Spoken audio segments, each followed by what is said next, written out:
Oh, what a day! What a lovely day!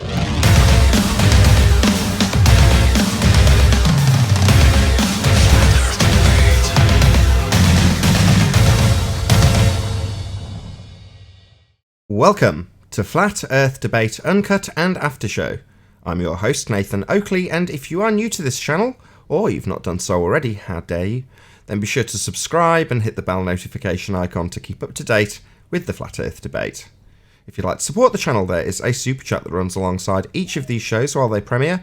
There's also a PayPal, Patreon and crypto link in the info box below the video.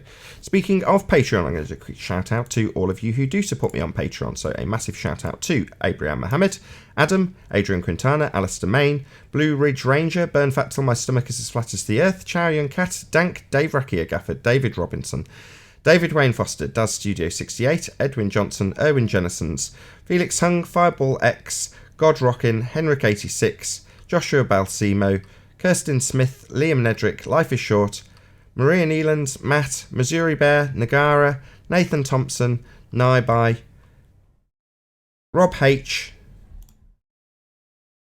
Skeptic936, Steve ALM, Texas Mike, TheFlatEarthChannel.com, The Real Gabster, Tina Baker, Tom Hawkins, Unbelievable Productions, and Windrider. So a massive shout out of appreciation to all of you for supporting me on Patreon. Now we are joined by a couple of people in G+, along with a couple of people in Discord as well, so I'll raise the mic on them, and you can enjoy their dulcet tones while I set up for today's live show. Good morning. Good morning, Nathan. Good morning. Good morning. Doing well? Good morning.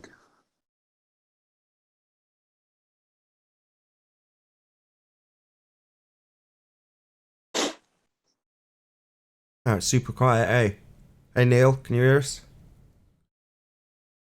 Morning. Morning. Are you finished setting up? Yeah, I'm all set up. Okay, I thought maybe I'll just do my own thing and let you be. No, I'm So all set up and ready.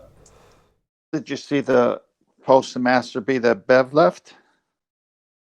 No, I don't think I did. Yeah, I guess that surveyor that was mentioned yesterday might join the show today because wants to clear his name or have an opportunity to clear his name. So Fair Bev enough. told him, yeah, go on, join the show. Any But chance you I can thought give that- Bev a heads up that might be... I suppose if Bev posted it, he's well aware. Yeah, he's the one that posted it. I'm sorry, Gotcha. you clipped. Well, if he gets But I here, thought, obviously, we'll just have to clear the airwaves so Bev gets to have his discussion with him, I guess. yeah, I thought that disco ball was interesting. Yeah, I see that.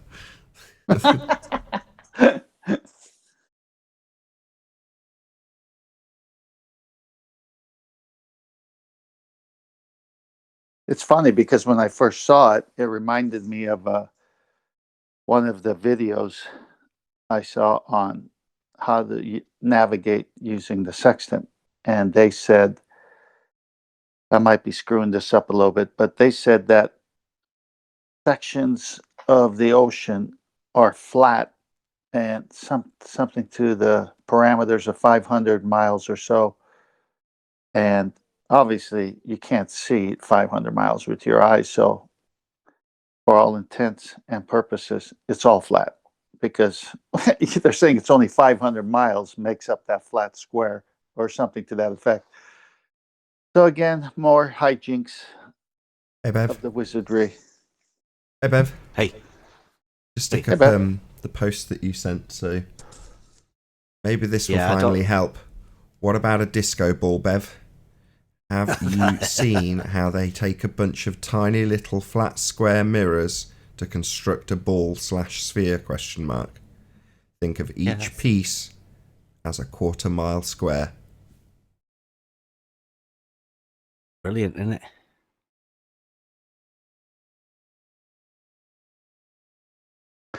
So, Bev, does that square mirror, does that bend like water? Well, I the way I see that is, I mean, like I was working, my test was planning on like 2 miles to make it certain. But I mean, if they've got surveyors, real surveyors, supposedly real surveyors, that are stating that you can actually measure it over 1/4 of a mile, well, that takes it into the realm of 200-300 quid job. Everyone can do it. Could have thousands of these tests going all over the world.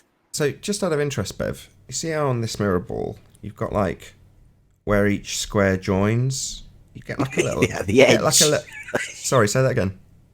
On the edge where there would be an angle joint. That's what I was about to say. You took the words out of my mouth. Where there's an angle. Yeah.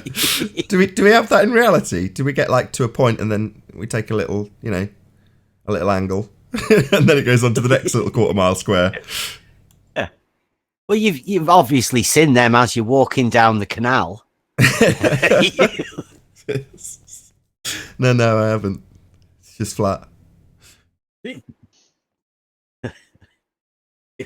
If that is honestly the best that they've got, and for the dude that says he's a surveyor, did you see his official stamp that I put in there?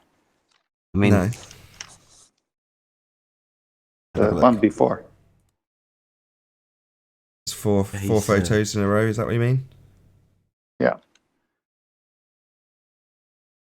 Okay. Do you want me to present these? well, you mean if you want, I mean, like he's showing them on Twitter as his,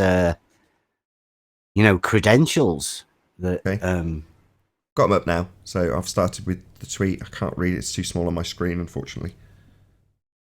Starts with you. Well, basically he watched the show yesterday that we were talking about. Their surveyors, and his name was mentioned, so he knows that, and so he started off saying that he wanted to come on to state his case. To which I said that'd be brilliant. That's what we wanted. And then he showed his credentials to show he was like real. He wasn't. He's not messing. And then he proved to. Well, at the later one, he was asking the main surveyor to come on in his place. He was trying to tag team another surveyor, which is also good. I said they could come over as well. I mean, you're quite welcome to anyone coming over. They did say that you mute people a lot, and I've said, well, no, Nathan is just after the truth here. Like, so if you're gonna come with a method on how to prove curvature, then we'd be quite welcome to listen to that. I'm sure you would as well. You'd like to hear how these people do these sort of things that they've claimed to do. Nobody's ever come and said anything to you before. Coming out of the woodwork now. Without being rude, this isn't my beef, you know what I mean? I don't know who this guy is. I haven't got a clue what your argument is with him. Well, I mean, I've got a clue. You've laid it out to me yesterday. But, if he comes on, short of him rumpusing or you rumpusing, I got swore at by QE yesterday because I had to stop him rumpusing. And it's like, I get accused of being unreasonable, but it's just no rumpusing. And often our side does it as much sometimes. It's just the way it goes, right? But no, I've got no beef with the guy. I don't care. Well, I mean, like I've said to him, I've got a test that does what it does. I mean, I've explained that to everybody now. Anybody can come over to MEUK and have a chat with us, and we'll explain it to them, and I'll go over it in depth if they want us to. But Hold on. all I'm asking is these people to come on. What does that mean? Come over to MEUK. Has she got a Discord server? Yeah. We've got an open server that anybody can come over. I mean, we're not being shy about this stuff that we talk about. Anybody can come over and join in, and what we do is we work out different things of how to do whatever, and there's plenty of practical stuff that we do. What's the server called? MEUK. Just called MEUK. Okay, I just wanted a proper plug for a server, that was all. Yeah, anybody can come. So, that's basically what we do. We just sort of do that. So I'm not going to debate anybody on your show. There's not a thing up for debate. It's a discussion about whether level is horizontal or curved. I mean, that's all I'm after. I'm not trying to do anything else. I'm not trying to state a shape of anything or whatever. It's just what our understanding of level is.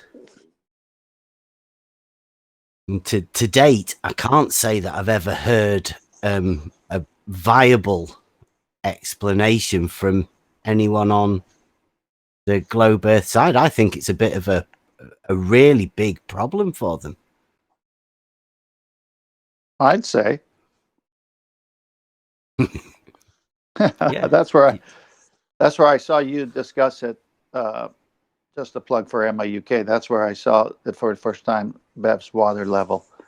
And at first I thought it was just like a spirit level, but then when I saw the picture and he went through it like yesterday, I said, "Oh my gosh, this is really a solid way of testing it." And so yeah, they want to say curved is straight, and Bev is saying level is horizontal, and that's the argument. And now we see a disco ball. Like that answers it.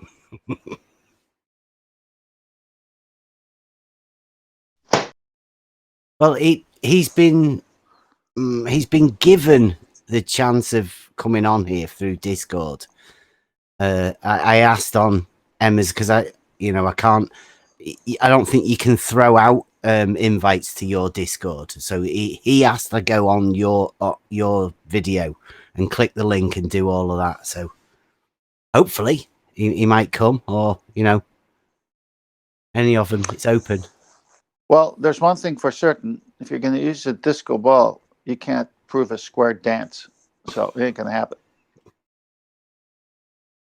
Too early for that pun?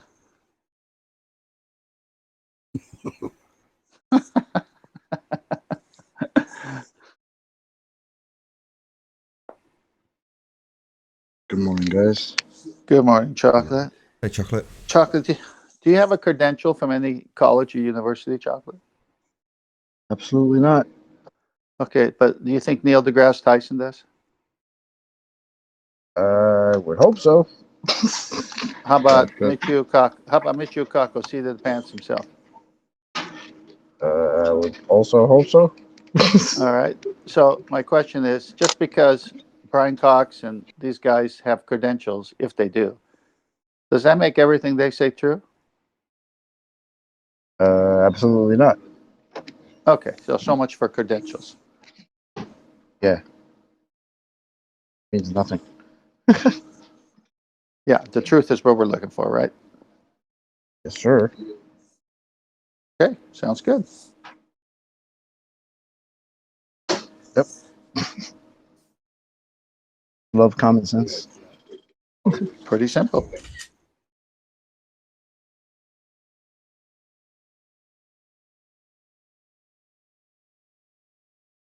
I wonder if Chickie's going to come on again.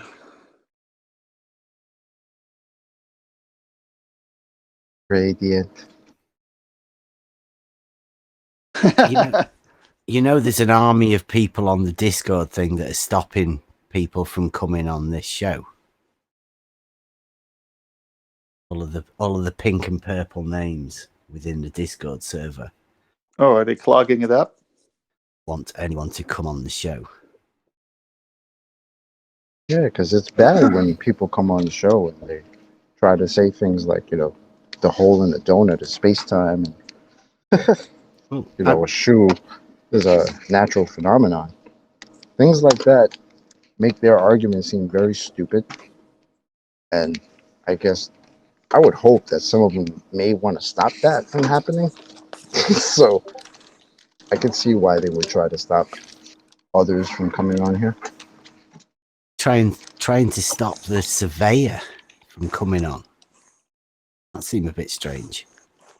See, but why would they want to do that? Isn't that somebody who can prove the globe? Exactly. Why would they stop him from coming here to make us all look stupid and just prove his point? I don't understand. A little weird. Well, there might be more time in the table nowadays. Or is it because they're surveying what they now call an apparent horizon, and it has no geometry to it. So maybe that's a bad thing, and they have to stop that. I don't know. What do you think? I don't know, Chocolate. The second law of thermodynamics doesn't apply to Discord.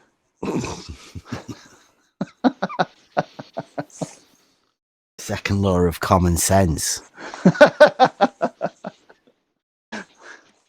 You gotta admit, Nathan's show is very entertaining.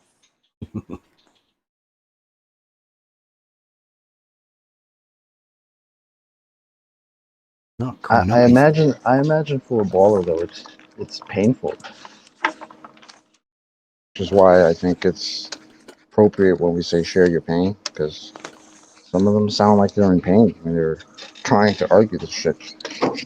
That's why there's only one side laughing at the end of the debate. Yeah.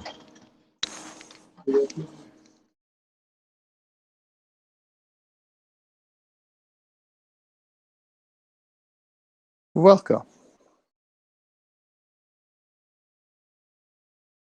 Hey, Bev, I just noticed your message, so I gave him that link. Sweet. I don't know whether he'd. I mean, yeah, treat him well, because he's going to be valuable peoples. Who are we talking about? Aaron Burrell, one of the famous 4 surveyors. Check Master B for a couple of posts that.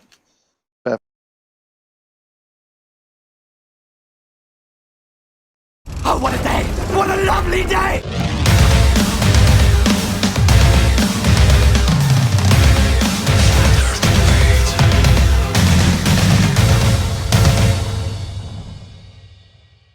Welcome to Flat Earth Debate Live. I'm your host Nathan Oakley, and if you're new to this channel or you've not done so already, then be sure to subscribe and hit the bell notification icon to keep up to date with the Flat Earth Debate. If you'd like to support the channel, there is a super chat that runs alongside each of these shows while they are live. There's also a PayPal, Patreon and crypto link in the info box below the video. Most importantly, if you'd like to join the discussion, simply mute the page you are currently watching, then click the link in the info box below this video to join the panel and express your views on the nature of Earth. If you do join, please don't swear. If you do, you'll be ejected, and if you are, please don't try to rejoin the stream using sock accounts. You'll be warmly welcome back on the next stream. Please also share the show on social media. Sharing the show obviously increases the live audience, but this in turn increases the chances of a more diverse panel, so please share the show. And one last time, if you're new to the channel or you've not done so already, then be sure to subscribe, hit the bell notification icon and join button to keep up to date with the Flat Earth Debate. Now we are joined by Righteous Force, Bev Try Thinking, Chocolate Saying, Arwin, 10th Man, and a whole bunch of people in Discord. So welcome one and all. Good morning. afternoon. Hello. Hello. Good Morning. Good morning. Good morning. Good morning. Good morning. Hey. Oh, what an enthusiastic Good morning. start. Excellent. Any signs of physical obstruction edges, formerly known as Earth Curve? Not from Topeka, Kansas. Any signs of Nope. any signs The of axial geometrical curve is hidden in the apparent horizon.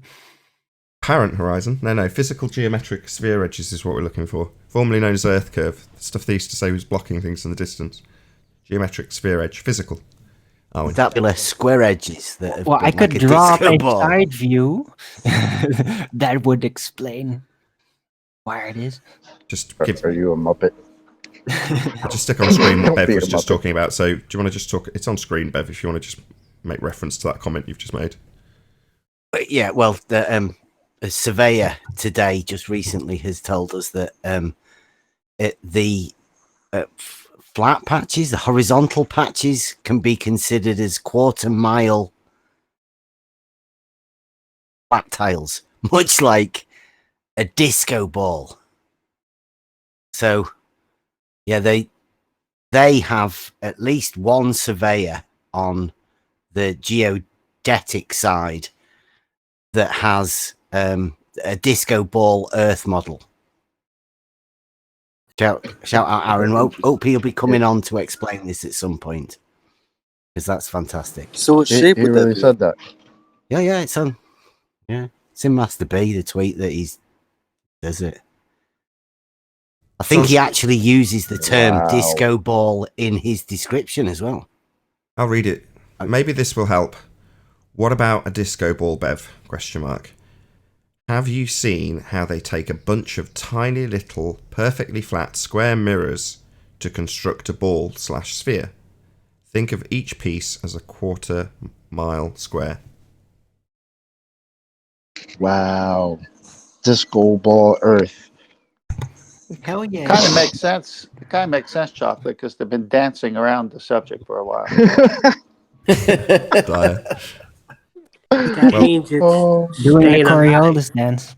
It does mean though that technically there should be every quarter of a mind that should be noticeable, and I have never noticed it. You broke up at the crucial word. Yeah, every quarter of a mile there should be like a little angle between your next section. Well, like you see on a mirror ball, but we don't observe that. It's preposterous. Anyway, you move on. We may come back to this if the chap Aaron joins. Then hopefully we'll have a conversation between him and Bev. Maybe not. We'll see. Any signs of axial rotation of the Earth-based variety?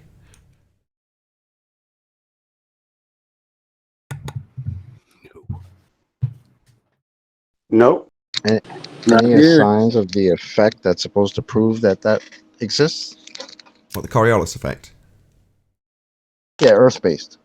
Earth-based oh no, there's no Earth-based Coriolis effect. Absolutely, you just need a roundabout and anything not attached to it while you spin on it. But Earth-based Coriolis, well, no, we're definitely not spinning. Maybe disco ball based Coriolis. With the good weather, we have been doing. Me and my lad have been doing star trails. We quite like the moon trails, but you can only get them at certain times. So while the weather's been good, we've been doing star trails, and yeah, they go around in a circular motion, but I don't think there's any sign that we're doing anything. Yeah, that's why I drop in of the Earth-based variety. I had a sneaking suspicion somebody might try and sneak in a different type of axial rotation. Can't play with my balloon anymore. Why is that? Coriolis. Oh no, is it drifting away from you at 1,000 miles an hour? Are you on the equator? Yeah, indeed. It flies away. It only seems to fly away. In reality, it's just going straight up and you're rotating underneath it as it goes ever and ever further away from you. Oh, my bad. That never happens. Should happen. We should have a Coriolis effect. None is observed. Move on. I still enjoy playing with the balloon with my kids. Yep. Moving on. Any evidence of the distance to the sun? It's over there. Any evidence of the distance to the sun? No. Well, people insist getting on that closer. it's there, even though they refuse to mention how they came to the number of it. They just keep on reverting back to, but the angular consistencies and Well, their I've had angular consistencies back and require a forth about presupposition of an R value, which was debunked with the Black Swan. So, no, they can't trust in the R value anymore. That's been debunked. Those angular consistencies come with geometric considerations. They do. Right. They do, Chocolate. That's right. R, specifically. The R value, Earth radius, debunked by the Black Swan. Move on. Any scientific evidence of gravity? Are we going there again, Nathan? Can I what, sorry? Should go there again, Nathan? Pressure gradient? but how do we? Hold on, Owen. I can't hear what he's saying. Can you be, whoever's speaking, can you be a bit clearer? Pressure gradient, Nathan. What about Oh, it? God. What about it? Really? What about it? Not all you want. Give me explanation for pressure gradient. Sorry, why? Here we go. Hold on, guys. Sorry, why? Why are you making this demand of me? Why? Yeah, You why? asking for the distance, proof for the distance for the sun. I give you a pressure gradient. You don't have any explanation for it. Therefore, there is gravity. Why do I need to explain the pressure gradient? That's what I've asked you. What exactly are you asking me for this for? Oh, you don't need to explain it. I explain it. It's gravity. You think that a pressure gradient is scientific evidence of gravity? Surely is. But gravity's not a force. Did we somehow transport back to show 200 or something? I think so. Gravity's not even like Can you prove free it's anymore. not? Can you prove it's not a force? Did you hear the question? Is there any scientific evidence of gravity? Now, are you proposing that a pressure gradient is scientific evidence of gravity? Is that what you're proposing? Yes, It isn't. I am. Well, it isn't. Ow. Because you said so, Nathan, right? No, because it's not a observed phenomena with a validated hypothesis, cause and effect relationship established with a null, followed by systematic experimentation. It's not that. That would be scientific evidence. A what? Do you have any scientific evidence for What? This is news to me that you understand what scientific evidence is, and a pressure gradient fulfills none of the criteria for scientific evidence? What? Yeah, mate. Listen to the question. I'm specifically asking for scientific evidence of something. Now, maybe you can tell me what step one in the acquisition of scientific evidence would be, and then tell me if you feel this pressure gradient conforms to step one of the scientific method. Go. There is gravity, predicts pressure. That's a presupposition. Sorry, There is a pressure. sorry, that's not a scientific demonstration. That's a presupposition. To demonstrate your proof by starting it with the statement "there is gravity" is to beg the question, a logical fallacy, to assume your outcome. Don't start your scientific evidence by assuming that which you are trying to prove. That's called a begging the question fallacy. Now, given that I've asked you for scientific evidence and you've presented logical fallacy, I'd prefer you sit down and shut up from this point. Do you understand? Logical fallacy.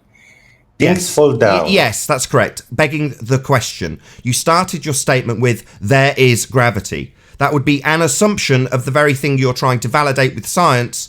Not validation, an assumption, a statement that it already exists in your example. In fact, it was the first words out of your mouth, there is gravity. That's not scientific evidence, that's called a begging the question fallacy. That's correct. That's the second time I've said it. I'd prefer this time it's not going to be an acquisition of your acceptance of this. This will be you shutting up from this point forward, or me shutting you up because you're interrupting the flow of the housekeeping questions by presenting logical fallacy rather than scientific evidence. Now sit down, shut up. A pressure gradient's not scientific evidence. Thank you. That's all we need from you. Thank you. That's all we need. Thank you. Any single viable hypothesis from any of the fields of astronomy, cosmology, or astrophysics? Yeah, light deflection. Is that a hypothesis?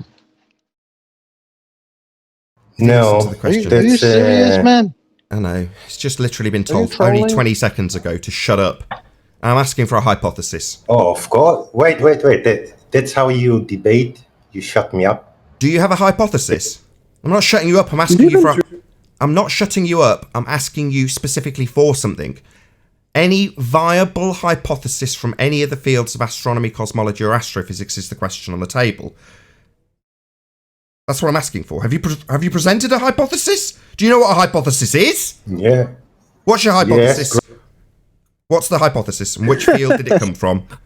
Whose name is it attributed to? Go ahead, tell us this hypothesis. Hypothesis that gravity pull things down, mass attract mass. This type. That's not a scientific hypothesis. Who came up with that I know. hypothesis? For gravity? you don't have any For me, knowledge. What for science? me, no, Who not came for up me. with that hypothesis? I'm sick of this guy. You're wasting our time with your abject stupidity. It's getting tiresome. Right, this isn't a viable hypothesis. This is not a viable hypothesis. In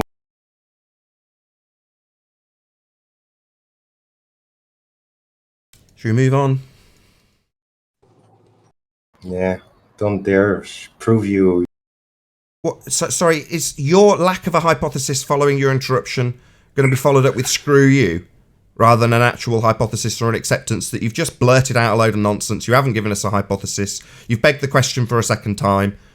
Assumed gravity is real. It's not a phenomena, mate. You're not going to observe anything I'm happening. not assuming. That's I'm talking, mate. What I'm actually doing is telling you off. And like a belligerent child, you're talking when I'm talking. Because like belligerent children, you don't like being told off when you're incorrect. You haven't given us a valid answer to the question, any single viable hypothesis from any of the fields of astronomy, cosmology, or astrophysics. You've not given us that. So, of course, I'm going to tell you off, because you continually interrupt us telling you that you haven't given us that. I gave you. Oh, great. How wonderful. Any evidence of a self-perpetuating molten iron core at the centre of a presupposed spherical Earth? No. Yeah, magnetic.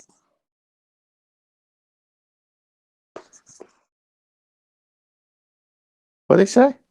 Don't know, he just mutters something down the mic and expects us to fill in a gap that's obviously enormous.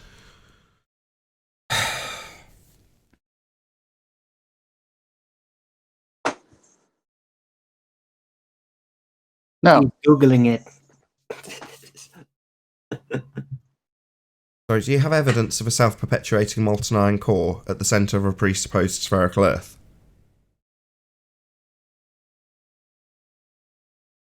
Moving on. Any evidence of the R value, Earth radius? No. Well, there's Alright. evidence against it, though. Oh, hold on, go ahead, George. Yes. Go on, what's your Pass. evidence of R?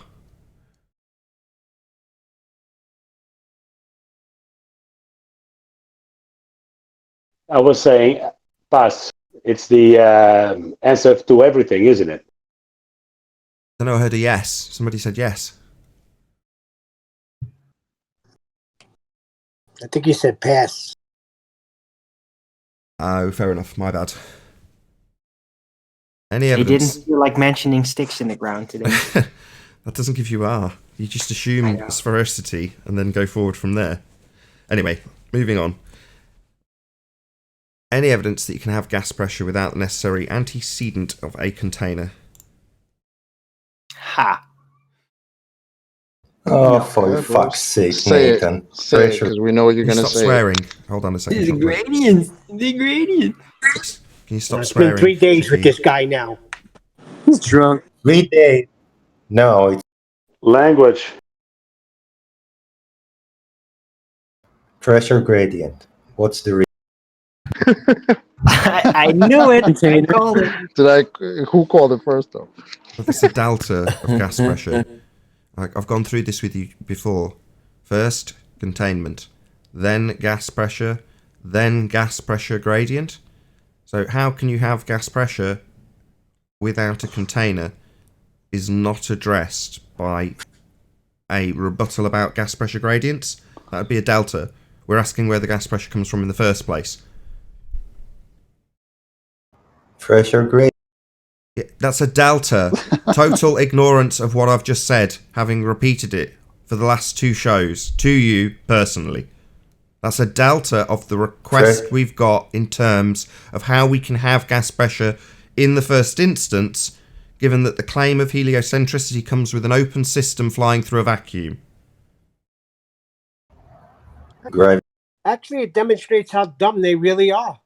If you can't No. get gas pressure, No, first, you don't have then it just one demonstrates how answer to stupid what I you are. asked. Talking That through are- somebody, Chicky. other That's your last than- opportunity. That was you talking through somebody. I'm going to remove you from the call because basically you're not only ignorant, you're becoming intolerable.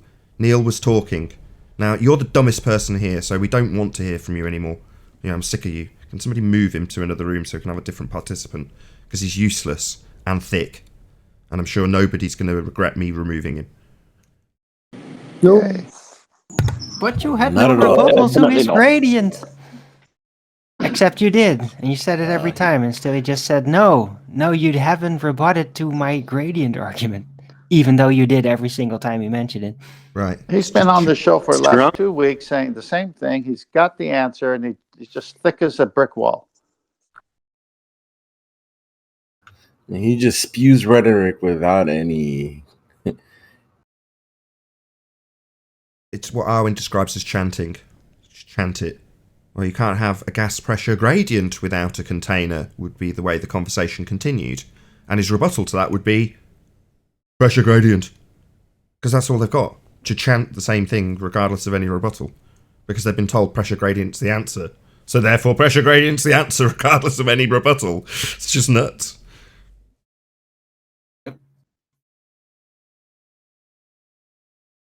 Well, that was the housekeeping done and dusted. Have we got a full house? Because if we have, no, we've got one gap. We're You still... missed the super chat, by the way. Yeah. Say again? You missed the super chat. Oh, did I? Happy From days. something like that.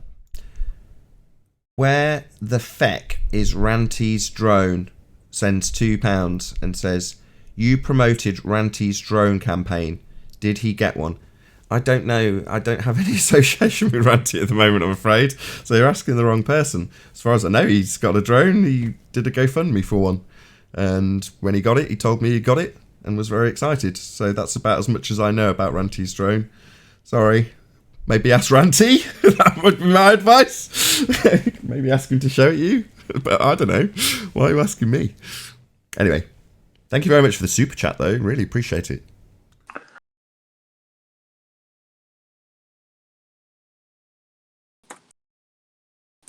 Right, who have we not heard from on the Discord server?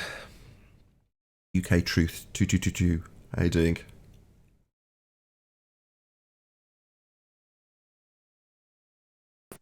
I'm here. Who's that? Darren. Hello, Darren. Very nice to have you. It is too.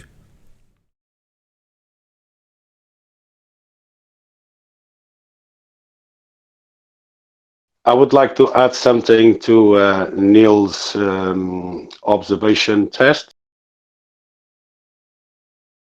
By all means. By Neil, do you mean Bev? About the water level? Yeah, that's Bev. Go ahead. Yeah, go on. Well, in building, what we normally do is we choose an arbitrary point and we mark it, for example, on the wall. And then with a hose, as is describing, it's a clear see-through hose that you fill it up completely with water. You need to make sure there is no bubbles in it. It doesn't matter the length of that hose. As long as you bring one of the ends of the hose to the specific point that you want to. Hello? Yeah, we're all listening. Yeah, we're all with you. Yeah. So as long as you bring one point to the one of the ends to the level you require, the other end will be always at a level point. Yeah. Which is, for And you example, say- you have let's say you have a straight line full of poles, and you want to put them all at the same level. So what you do is in one end, you bring the hose, and you bring the water to the desired level mark, and you leave it to rest, and then you move the other tip as far as you want on the first pole, the second pole, third pole, all of them as far as you can go, and they will be all marked at the same level. I hope that helps. Yeah, and that that level is a straight line, right? Indeed, which is perpendicular to the plumb. Yeah, Can I just for a dry run? No, that's not correct. That's actually curved. You just don't understand. How is that? Is that good? No, not at all. Not at all. I've done it many times. That's how we do levels on long buildings, on bridges, anything you want to bring to that level. Actually, you need to take a level in order to know how deep you're going to go on a building or how far up. So the level would be your reference point from which all measurements are taken, up or down, right?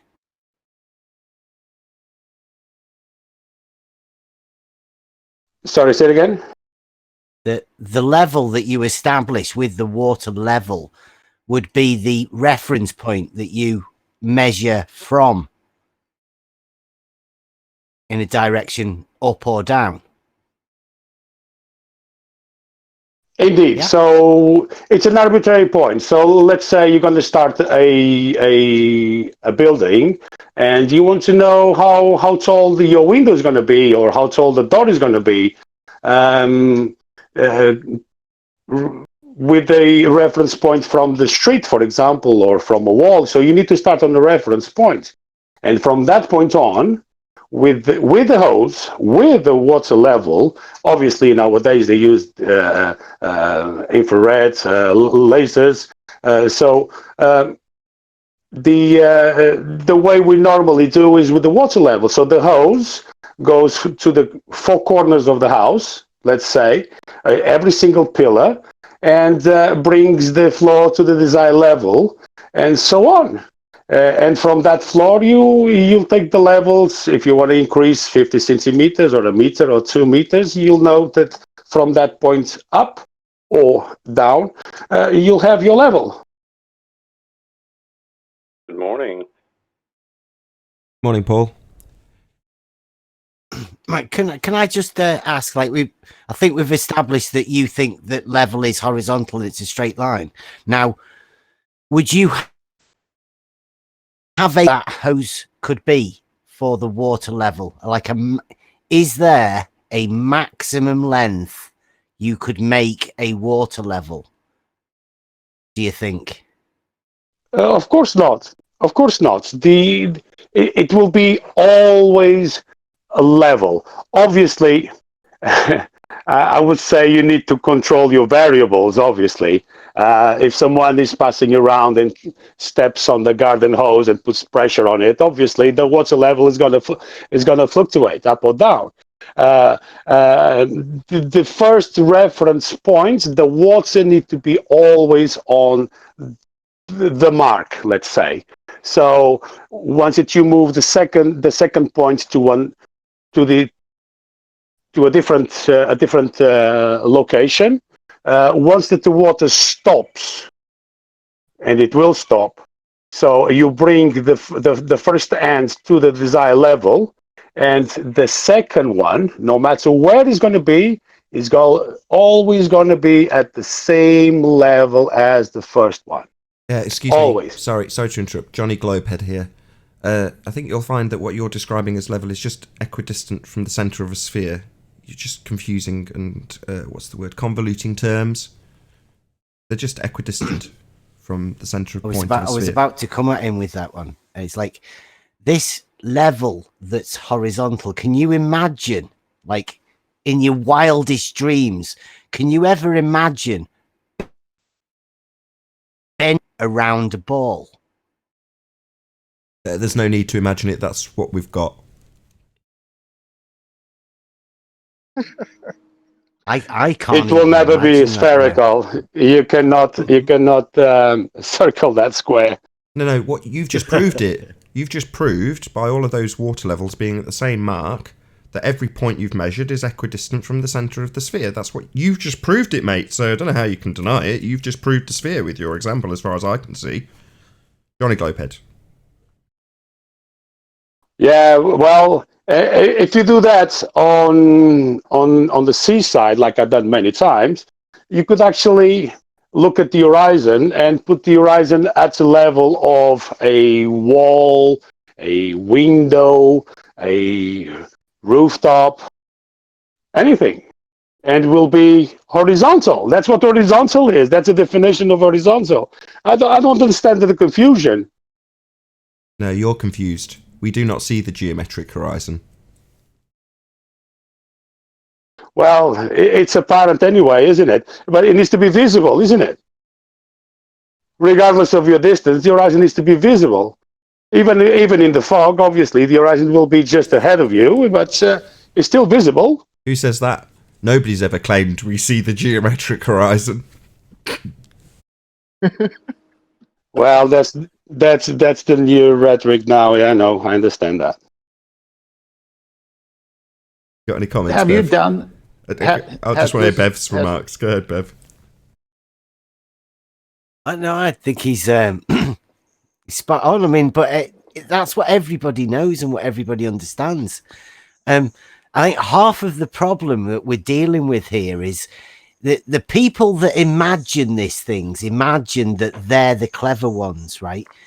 But the people that actually practice and use this thing practically, that look at the world realistically, are the people that these clever people always try and knock down. So, I mean, Yamani is obviously a practical dude. You've actually used these levels, haven't you?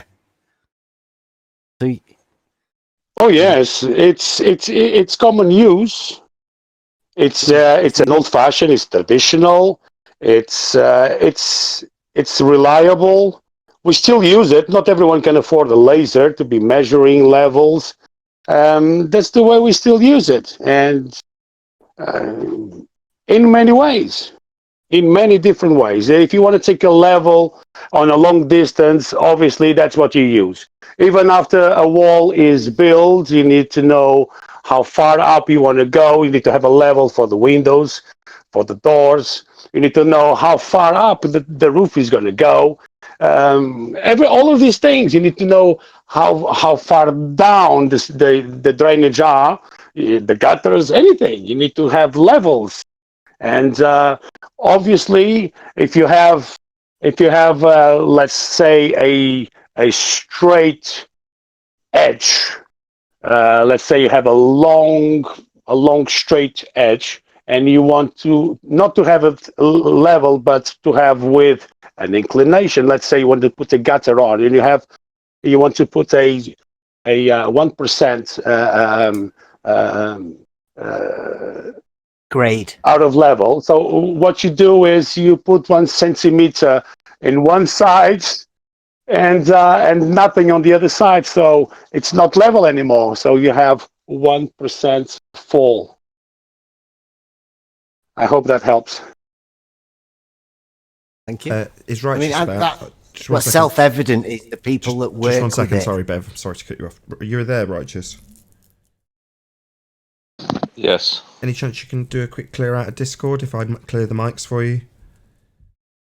Got no gaps, Okay. and we're waiting on Aaron Burnell or Burrell.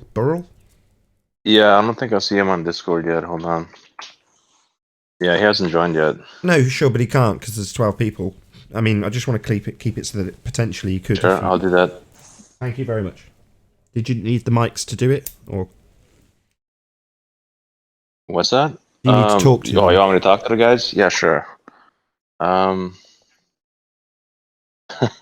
Well, if some of you guys won't say hello, I'm just gonna clear it out. So say hello if you want to remain. Hello. Hello. Say hi, ballers. It's okay.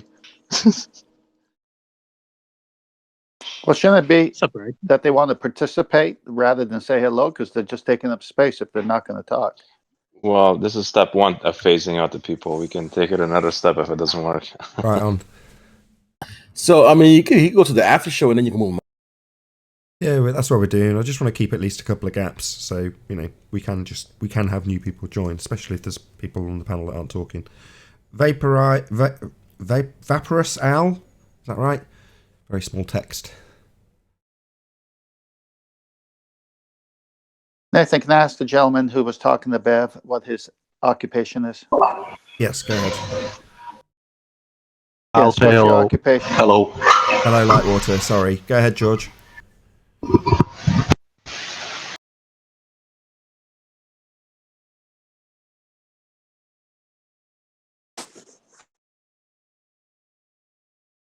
What's your occupation, George? Can't hear him. Something wrong with your audio. Maybe if you can drop and rejoin. Could be my end. No, because we've just heard people making loads of noise, haven't we? You might have to drop and rejoin, George, because we can't hear you. Can we hear anyone from Discord? It could be my end. I'll disconnect and reconnect.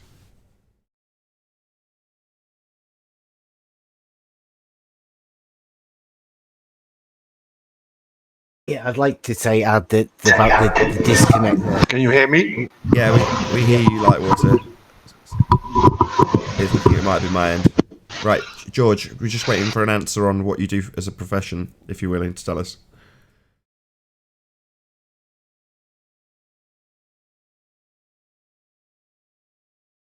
No, still nothing from him. Can you drop and rejoin, George? Just disconnect from the server, refresh the page you're on, and then reconnect. Thanks very much. Nathan, I can jump in there real quick to see if you can hear me, if you want me to. Lightwater's already confirmed we can hear stuff. He's double checked. George. Yeah, I couldn't hear him in Discord either. Not to worry. Hopefully he'll drop and rejoin. I've forgotten who it was that wanted to talk now. Somebody, was it 10th Man? Yeah, I was asking George what his occupation is, because as he was describing the water level, he was saying that it sounded like he's done it over a long distance. I'd like to know more. Perfect. He's not here to answer you. So, do you want me to make something up, maybe? I think he's a fireman. It sounds like he's worked in construction, but I mean, it was pretty evident that he had practical use of this thing. I mean, half of the people that I talk to most of the time don't even know what a water level is and how simple a tool it is. Literally just water being level. Right, it's just a pipe with a couple of like toppers on them, if you want to call it that, with like transparent bits that you can see through, and you pour your water in, and if it's not level, it won't be the same at both ends, and if it is, it is. Very, very simple tool. Yeah, you don't even need the if you have a clear tube, you just literally need the tube so you can see the water level inside it. It's that simple that, you know, the extra bits on the end of it are just to give you a bit of a measurement and an adjustment thing, like your man said about the adding a grade to it. You know, if you want to drop it down a bit, then that little vial at the end of it. But I mean, as being a tool to be used, it is literally just water being level. The way that it equalizes. We hear you now, George. Do you want to? Yeah. Hopefully, we can hear you if you come off mute. What's your profession? Mic check? Yeah, we hear you. Hooray! Yeah. Well, I don't do it anymore, but I done for many years building. I did quite a few bits of building. But yes, when it comes to level, that is what you use. I can give you several examples, but level is level. I think everything should be said when you say it is level. No end is further up than the other. They are both at the same level.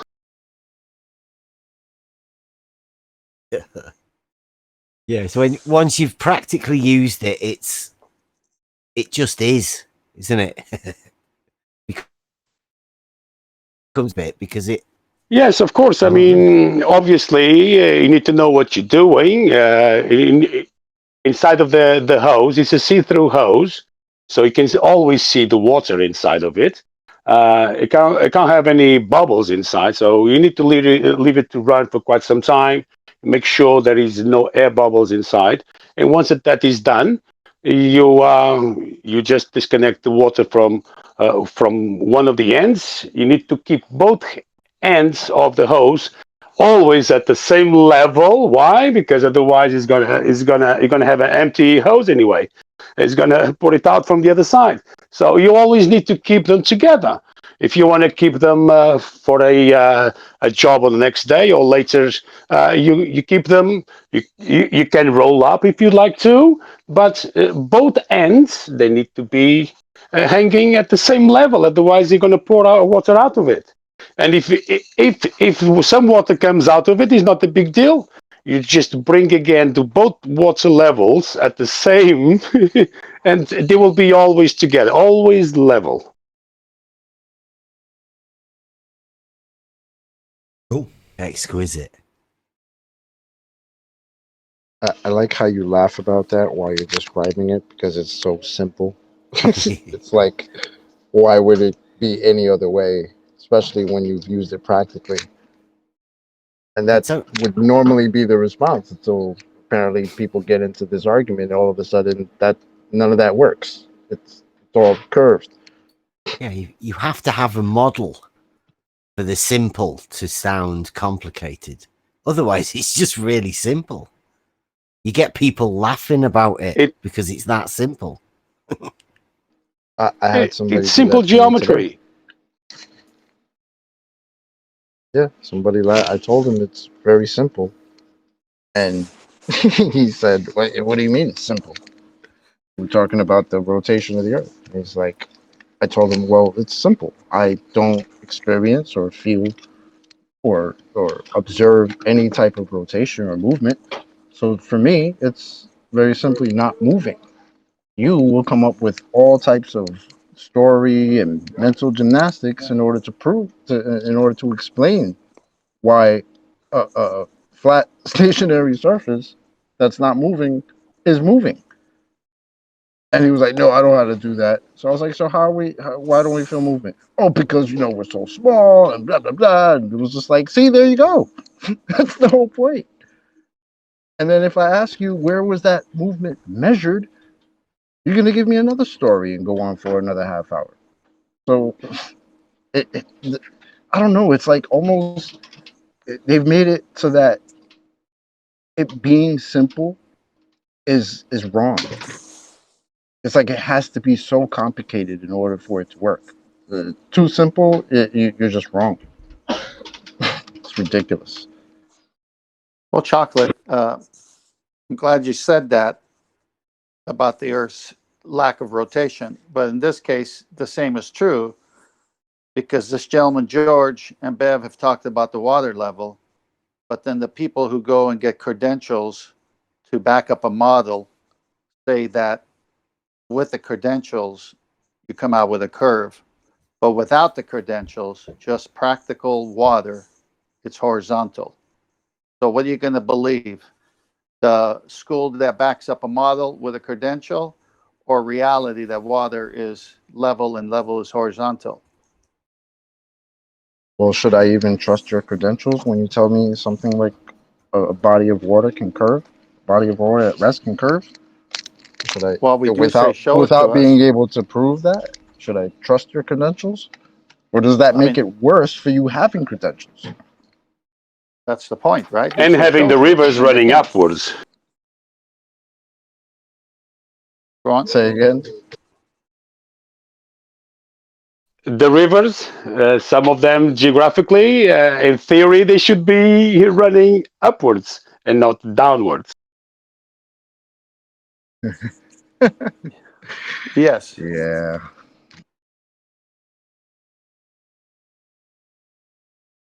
Isn't that so? the one? Yeah, water always finds its level, definitely.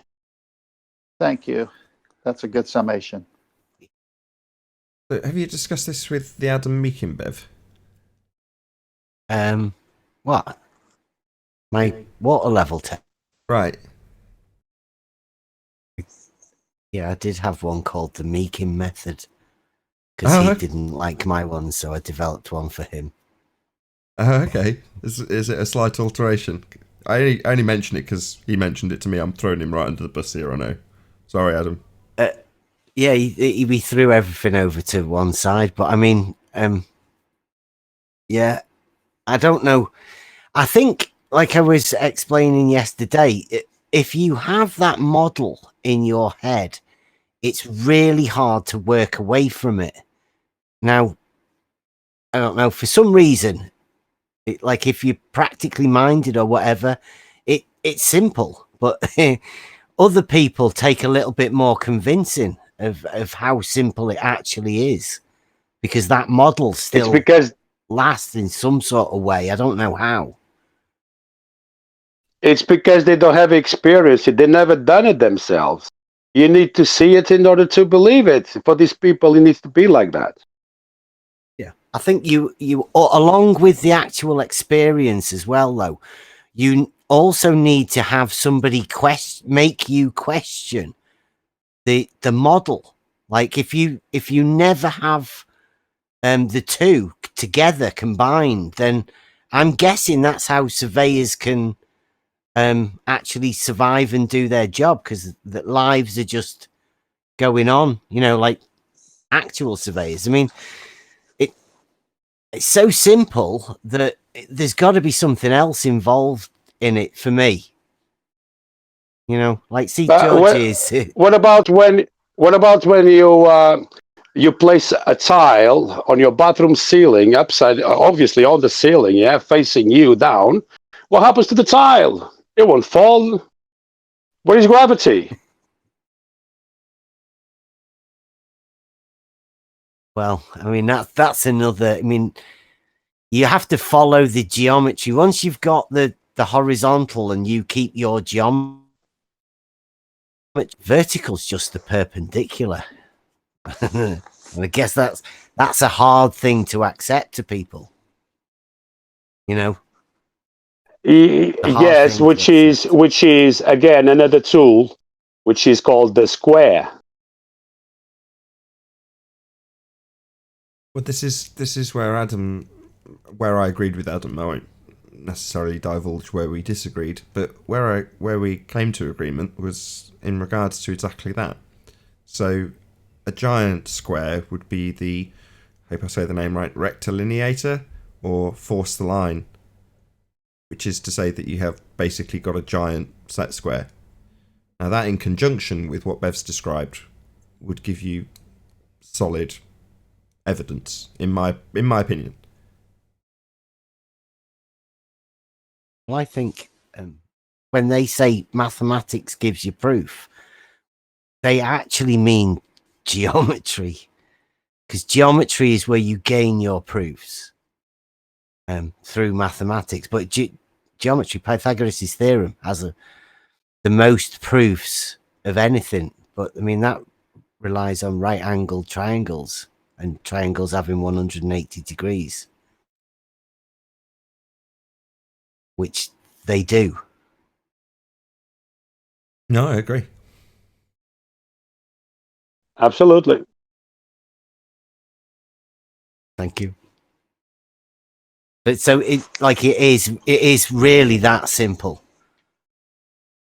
Well, there's no rhetoric. There's no rhetoric. I really want to hear about Disco Ball Earth. This guy here. Well, we're waiting for him, but he hasn't come on the show yet. You want me to put it back up? Disco Ball Earth. I want to know how that works, man. Where are these little dips? Where are these little dips in the ground that we're supposed to see? If Disco Ball. Yeah, well, I keep going back to my canal in Leeds to Liverpool. The first section goes for 27 miles, windy, 15 miles as the crow flies, without locks. So, no. There's no little angled tilts, which is another thing that I'd like to point out, right? In order for you to measure an angle, you need... one of them can't be curved. Hold on, you broke up. Need... In order to measure an angle, you need... 2 straight lines. You can't measure an angle from a curved line to a straight line. You need 2 straight lines. What a coincidence. I don't know if you can see the live feed in terms of their presupposition, where you've got what would effectively be two plumb bobs. The presupposition is that they're pointing, in this instance, downwards at an angle. So they're no longer perpendicular. That's funny. Just coincidentally on screen while you were saying it. Yeah. Yeah, that's where the full disconnect comes when they transpose whatever they think is a triangle, and then they imagine the zenith above your head. So everybody has their own personal vertical, because that's what is required on a sphere. There are no vertical parallel lines. Verticals are not parallel. No two verticals are the same on ball Earth model. So, yeah, or to put that another way, they would assert that you are always on the top of the ball. So therefore, your zenith is above your head, and your individual measurement is made from your unique position only. Yeah. So if you imagine a ZXY axis, a Cartesian coordinate grid that everybody knows, right? It has right angled and with a, you know how it works. But that Z is then becomes on their model over your head always. So you are always walking with the vertical straight above your head and the horizontal, which there's only one horizontal to each vertical, that is travels with you constantly. So when they imagine that Cartesian coordinate grid, they never actually move away from 0 point. Right. And that gives you the acquisition of your pictures that then get later run through the curve calculator with that assumed zenith above your viewing position, then transpose 90 degrees into side view. So you've got your mathematics to be measured up and matched with the picture from its position where it was taken, but ultimately the maths are done with a disconnect, a removal of you from the actual observation that's going to be run through the maths, fondly known as Muppet vision in our vernacular. I would say, sorry. Well, I'd say before you that the go on, you carry on. I'll come back to it. I must have forgot. Go on, George. Sorry, my bad. I would say in our reality, in our natural world, everything we do geometric, everything that is man-made, everything that we build, I would say, I wouldn't say man-made, but everything that we build, in terms of buildings, everything starts from the horizontal line. And from the horizontal line, which is the water level, everything is built up from that point on. So all the other angles, it starts from there. So horizontal, it's fundamental for anything that man will build. If you want to move water from, like they used to, the Romans used to move water to the cities through tunnels, through water systems, through valleys. They would build bridges in order to the water to go through. And obviously, they couldn't be level. Otherwise, the water wouldn't run. So everything starts from that point. Once that you know your levels, then you can arbitrarily put both ends one further up than the other, and you'll have the differences. If you know what I mean. Well, that's why the baseline for using a sextant in navigation is the horizon line, the horizontal.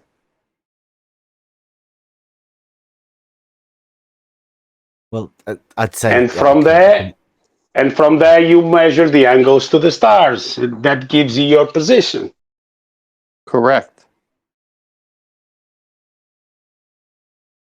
come back to me now, right? So their model of the traveling zenith above their heads gives them the ability to imagine reality wherever they are. And the curve in their imagination is always somewhere else. So it works. Philosophy. It can work mentally for them. Yeah, it's on the next little flat plane on the disco ball, right? Yeah, they're allowed to live in reality and imagine reality as a horizontal plane, like that little quarter-mile square plate on the disco ball. Yeah. Leaps of Well, we logic. don't necessarily have to operate on the really is level, right? They've been given permission. We've all been given permission to just pretend, right? That's what that's what these guys like George Mooser say to us. You know, you it's not gravity's not a force, but you can think of it like that. Yeah. That's you're giving us permission to live in fantasy land. Well, it's not permission. He's telling you what to think. You can think, and then he tells you what to think. You can think of it as a force. All right, thanks for letting me know what I can think about this. Not force. That's really kind of you to tell me what to think. That's what he's doing, telling you what to think. Not that it's real. He's just told you in the last breath that it's not a force. But then he's telling you, but you can think. That would be have musings about it being a force. You can do that. It's not permission. He's telling you what to think. Yeah, but with the other statement too, we don't necessarily have to operate on the really is level, right? He's telling you, you don't have to accept this as real. You can just pretend. It's okay. But he said we. We don't have to. He's talking about scientism. He's talking about his pseudoscience nonsense. They don't have to work on the really is level. When he says we, he's not including us. He's telling us what to think while he tells us how he operates. Yeah, you're right. But I feel like that's him giving the people that believe this the permission to do so as well. Because that's why he starts that statement with we can, we do, we must consider Newtonian gravity as a force. Right? We have to. Well, doesn't mean it's real. We don't have to work as if it is real. Unreal. Sorry. It is unreal. And he's telling you so. But then he lets you know how you can think about it. And then all is well. We must think of it at that level. And you can.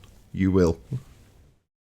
They're basically saying the model's not real. So you have to talk in terms of unreal to defend the model that's not real. So they escape reality by thinking of the model and then saying stuff that defends a model, but you can never prove the model. I mean, how did this actually go down? This is something we've never discussed. When George Mooser said to fight the flat earth, we don't have to work at the really is level. How did that go over? I mean, what did they take that to mean? You can think whatever you want, I'll tell you. Go on, Bev. I do. Say again? They can think whatever they want, and they do. Fight the Flat Earth has told me publicly that straight lines can bend. And they're not straight. He's got a book. He's got a book that he found in his cupboard that proves it. So, you know, like that is literally where you come to at the end of this line. Like, if you have the model, once you get presented reality and shown it and all the geometry to back all of that, the only place you can go to is, yeah, straight lines bend. You just don't understand non-Euclidean geometry. Sounds like the law of non-contradiction has been violated there somewhere, I would think. What, a bent line being straight? Yeah, definitely, Paul. They made a geometry for that very purpose. They had to. You can't have a ball unless you have non-reality geometry. Not possible. And with that, I'll say if you are watching this on the Nathan Oakley premiering stream, then stay tuned as there will be an after show to follow.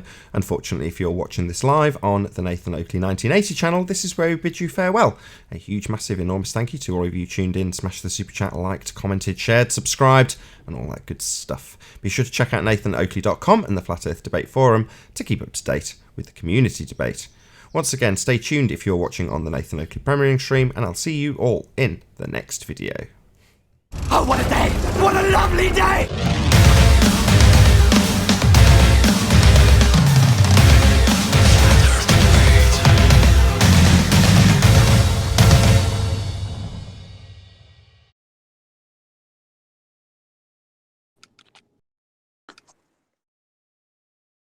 Well, they got pseudo Romanian space force space, right? So they put pseudo here because it's not real. One problem I see with the water test is that they can announce that it's following the curvature.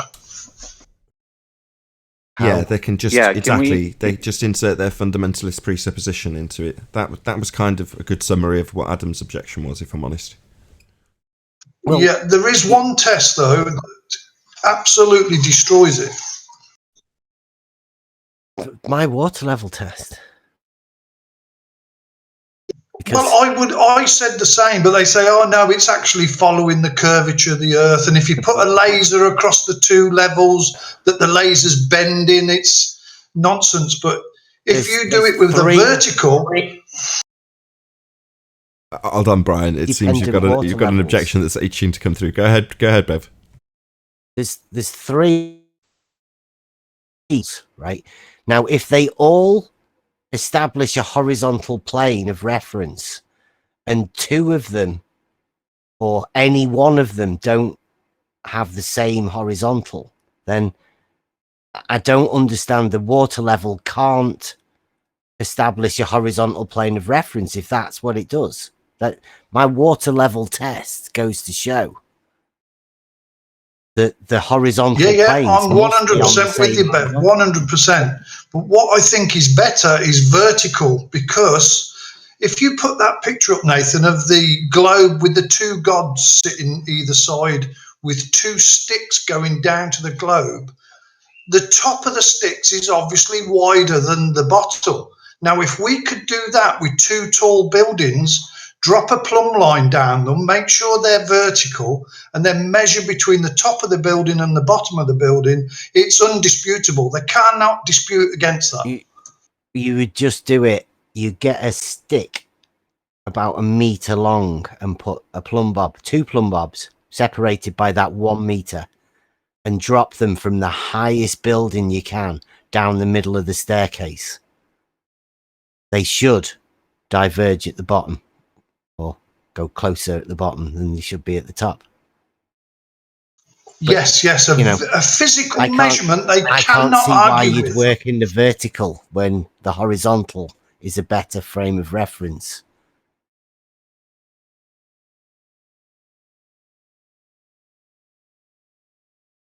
They've always got this get out clause. Oh, it's following the curve. But what isn't is let's say two tall tower blocks. Say they're 100 yards apart. They must go away from each other at the top. They've got to follow the alleged curve. If they're not, then they're on the same plane.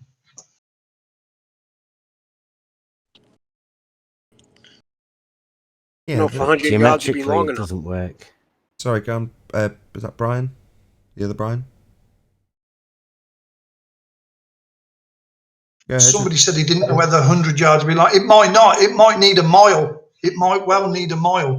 But we need some accurate measuring equipment between a mile.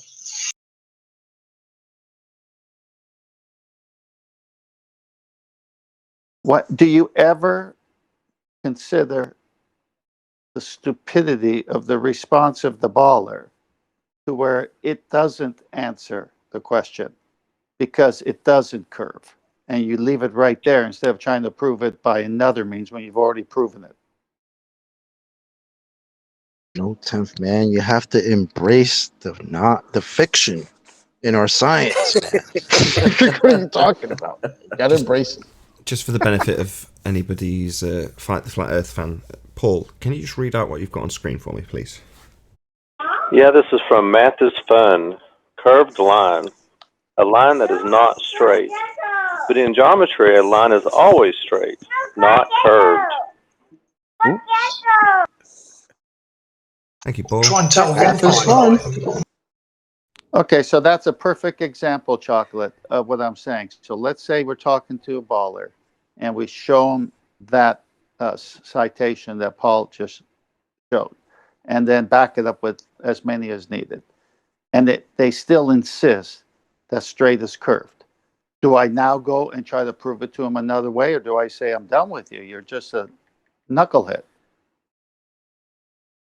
I like B. Why? I mean, I could have better conversations with my car or something like. What are we doing? A straight line is straight. So that's why it's called straight line. Can't be curved and straight. What? Like, A straight curve. a straight curve. Yeah. Mike. Straight line is the line that we don't see. I thought that was obvious by now. Ah. Ah. So is there a line there if you don't see it? I don't know where to go with that as Johnny Glowhead. I'm really sorry. I'm sorry. That my fault for it is kind of your fault. You know, fun at playing Johnny Glowhead, really, Chocolate, because you know how to end the conversation in one sentence. So playing Johnny Glowhead with you isn't really much fun. I'm sorry about that. I think the globe is trying to stay alive with the disco ball, staying alive. Now that's a pun of legendary. That's a legendary pun. You see, take notes, 10th. That was class. I put it in chat. Oh, that was yours? Fair enough. AJM and I were going back and forth in chat with all the I disco said it puns. first. I said it first earlier. You said it first.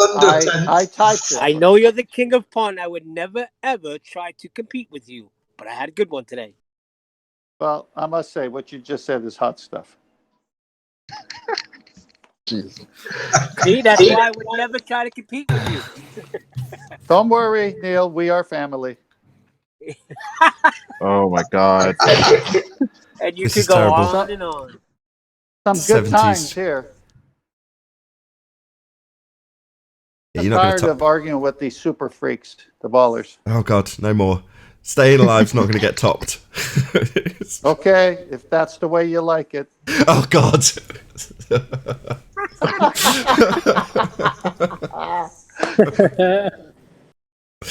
It is a funky town.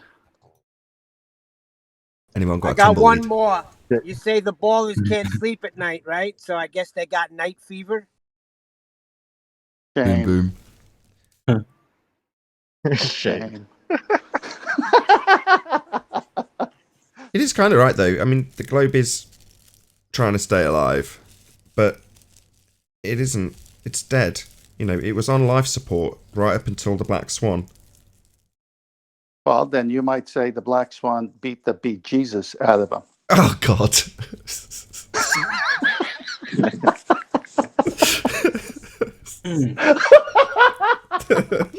That's more than That just was a good. pun, that's That was like a good. spell. Oh, disco ball jokes are great.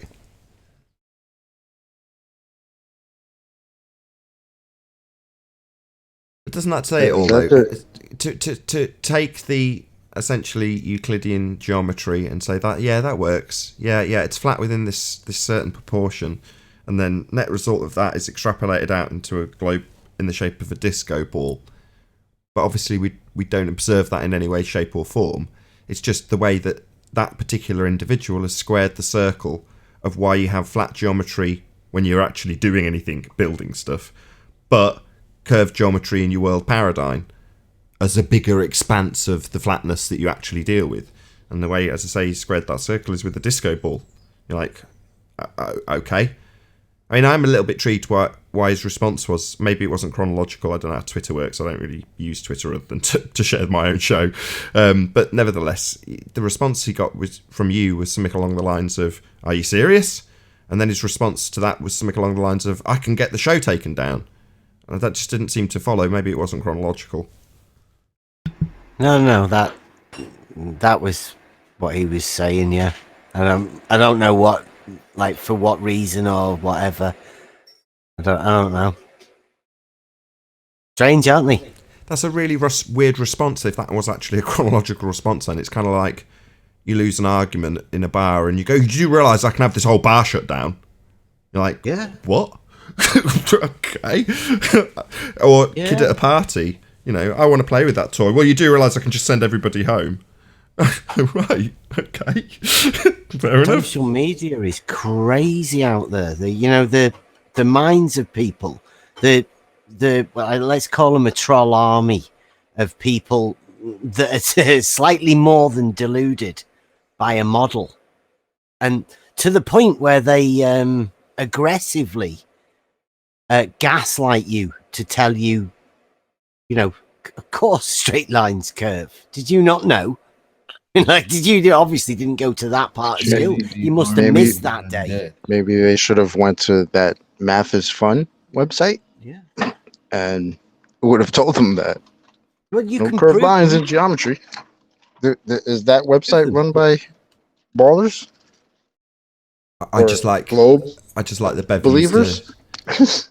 I like that Bev used a term used often when describing psychopathy, which is gaslighting. Great term. Well, they've got, really. They get in a big gang of them and they convince each other. It's just a big circle jerk of people like that patting each other on the back going, yeah, you affirm it for me and I'll affirm it for you. And these people here that saying it isn't, well, they gotta be stupid, haven't they? And that's what I've been dealing with that for about a year on Twitter, on and off. I've been saying this stuff, like level is a straight line on a horizontal plane, for over a year. It's simple known facts. They're going to tell you it's all groovy. It's all groovy, man. It's all groovy. Oh, we're back to disco ball puns, Light Energy. That's the 60s. Absolutely. Yeah, disco's the 70s. What?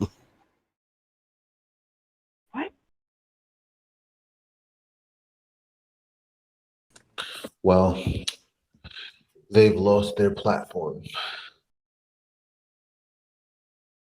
Lost the platform. Shoes, platform. Oh God.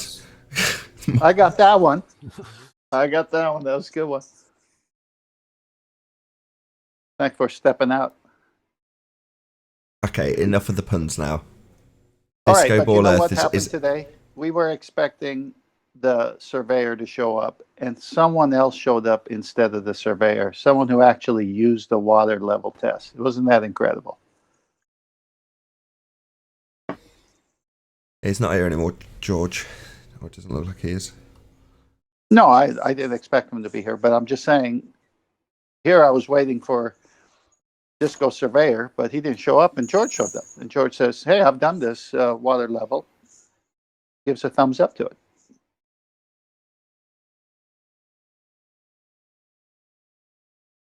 Yeah, it was one of the things I wanted I got to all this point damn out. disco music in my head now, man. We're going to stop that. There's a disconnect, isn't there, between practical use and the people that imagine they're cleverer, that they've been to college and they've learned more, whereas the people that have practically used it, Bev, do you know you just punned subliminally? I don't know. You said it's a disconnect. Oh, I was going to show you guys something real quick. I just happened to scroll down slightly, and it says a line in geometry. Okay, this is on the same website. Look what it says. can you give us that link in Master B or something? I'd love Yeah, to. hang on a second. Yeah. You see what it says? I clicked on the line in geometry is a straight, no bends, has no thickness, and extends in both directions without end infinitely. That's a line in geometry. I'll drop the link though. I just clicked on the in Discord as link well, underneath please. it. Put it in Discord, okay? And there you have it. And it's you're talking about practical use, and it's like we talk about these long distance laser observations, and they try to talk about how that's possibly curving around a ball because of bending light. But I mean, in real life, when have you ever seen a laser bend? Like just looking at it, you know?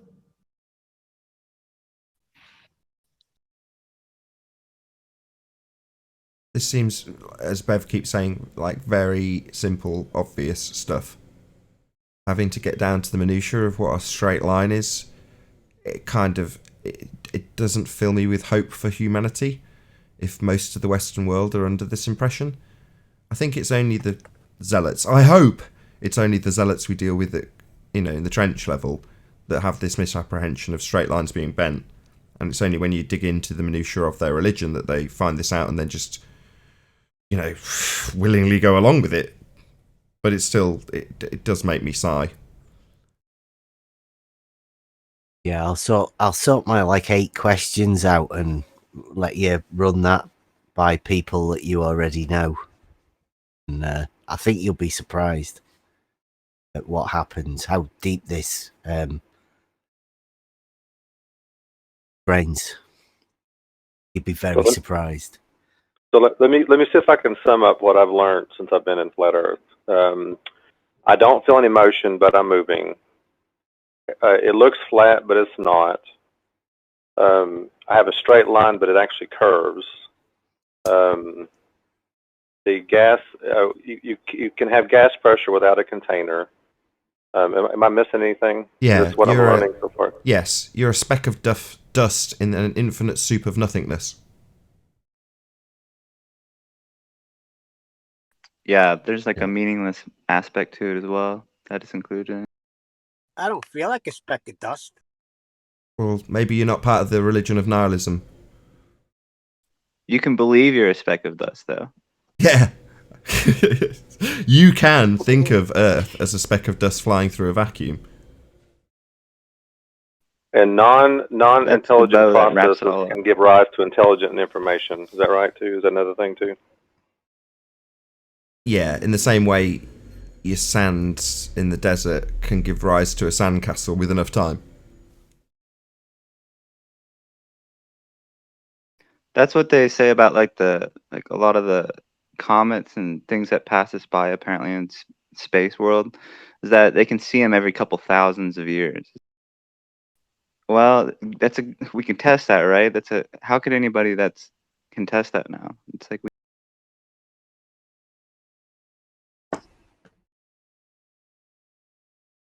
I don't know how far the astronomical records actually go back. Does anybody know the answer to that? That's probably why there was a long silence. Obviously, we've got the patterns, the cyclical nature of the sky down, it seems, recorded well now.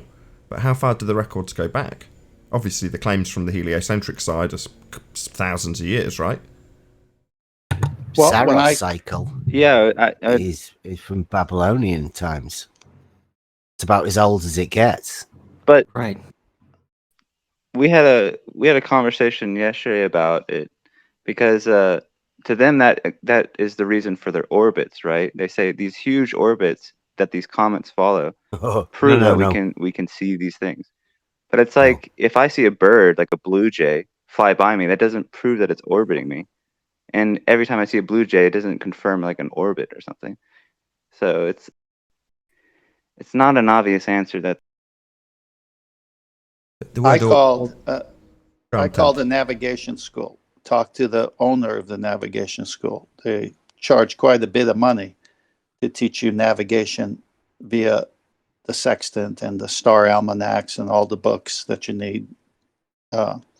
And I said, how do you know where the stars, moon, and sun, and all the celestial bodies that are used for navigation? There are 57 stars, 4 planets, the sun and the moon are the main ones that they use because they're the ones to see most often. And he says, oh, are you referring to because I referred to the book I bought from his organization that showed where they're going to be up till the year 2050. And I said, how do you know?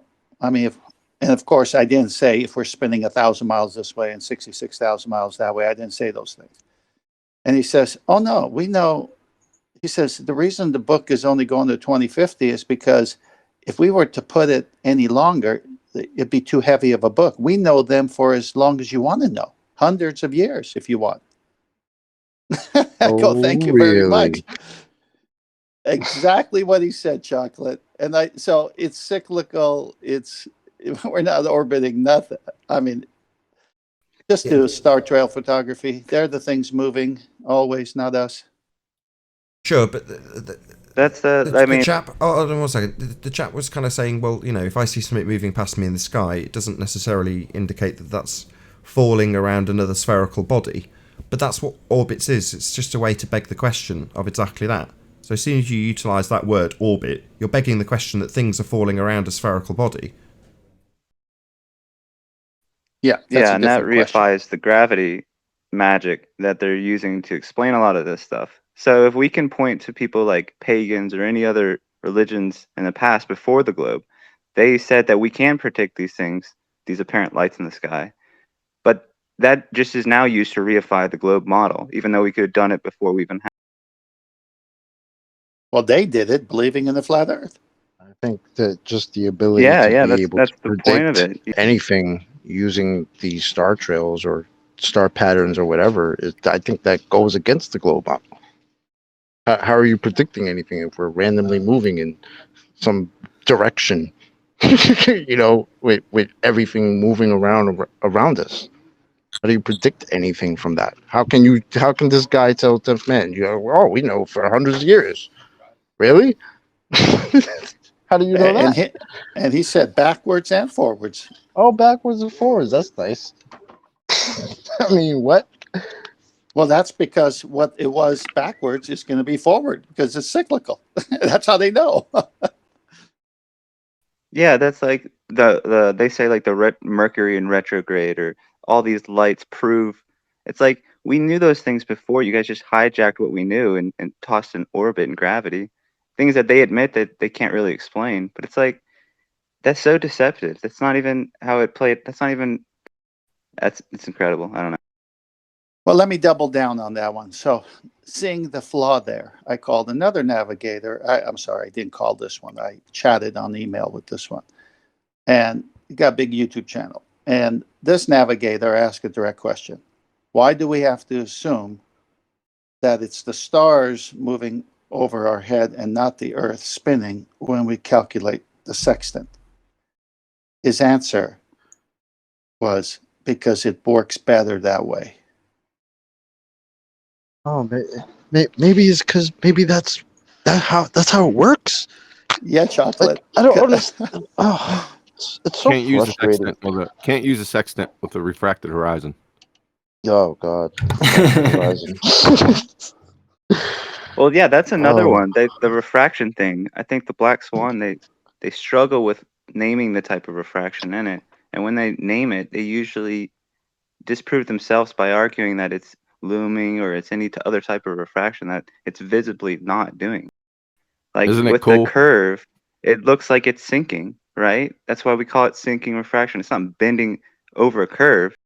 We know it's an illusion, and we account for that. Yeah, it's cool.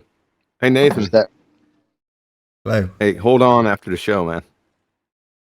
Okay. If you can, just for a couple minutes. Can I say something about that refraction thing? Unless you know, if you've seen the geometric horizon and see how much it's refracted, you don't know if your calculations of refraction are accurate, correct? So when is the next no Atmo day? Don't We're hold gonna your need breath. one of those. Oh my god! Don't hold your breath. Nice. Yeah, that's like the That was nice, the man. okay, so like you know how you guys asked the apparent position of the sun and how they can have a distance from it. When you're looking up into like the sky, you don't have any sort of depth perception. At least when you're looking on Earth, we know the diffractive limits of the eye, and we can calculate those distances because we can actually measure those distances, and we know it's an illusion. But when you throw in like, how do you know where the distance of the sun is? It's like there's no depth perception looking up there.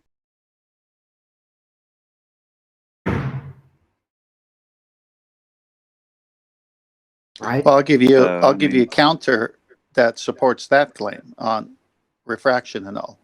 When citing a star or a luminary for the sextant, they say never choose one that's below 15 and some say 10 degrees over the horizon because of the mirroring and the magnification effects of water in the air and all that kind of stuff. So if you're going to use a sextant, you got to make sure that whatever star or luminary you're using is above that 15 degree above the horizon line in order to get a correct reading. So from another angle, that's saying the same thing.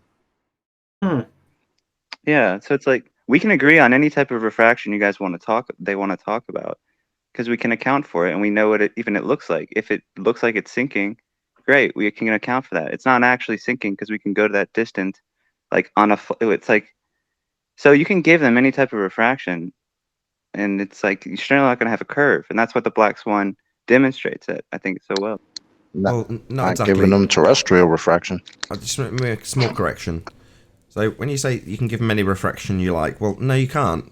They have a very specific type of refraction, terrestrial refraction. And when you pin them to the actual refraction they'll be utilising, their refraction utilises the R value. And the R value gives them a geometric horizon. This is where the argument implodes from their perspective, because their refraction is based on R. And what's R giving you? Well, it's giving you a physical geometric horizon.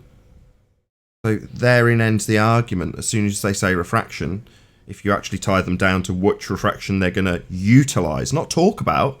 Oh, they'll talk about all sorts of different refractions. They won't necessarily even define what refraction they're talking about, but they'll babble on about it all day long and just say refraction, like squawking chickens.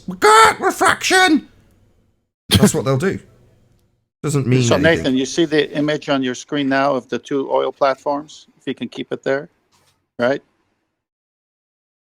Sure. Yeah, okay, so the second platform, you see the There thermal she is. image.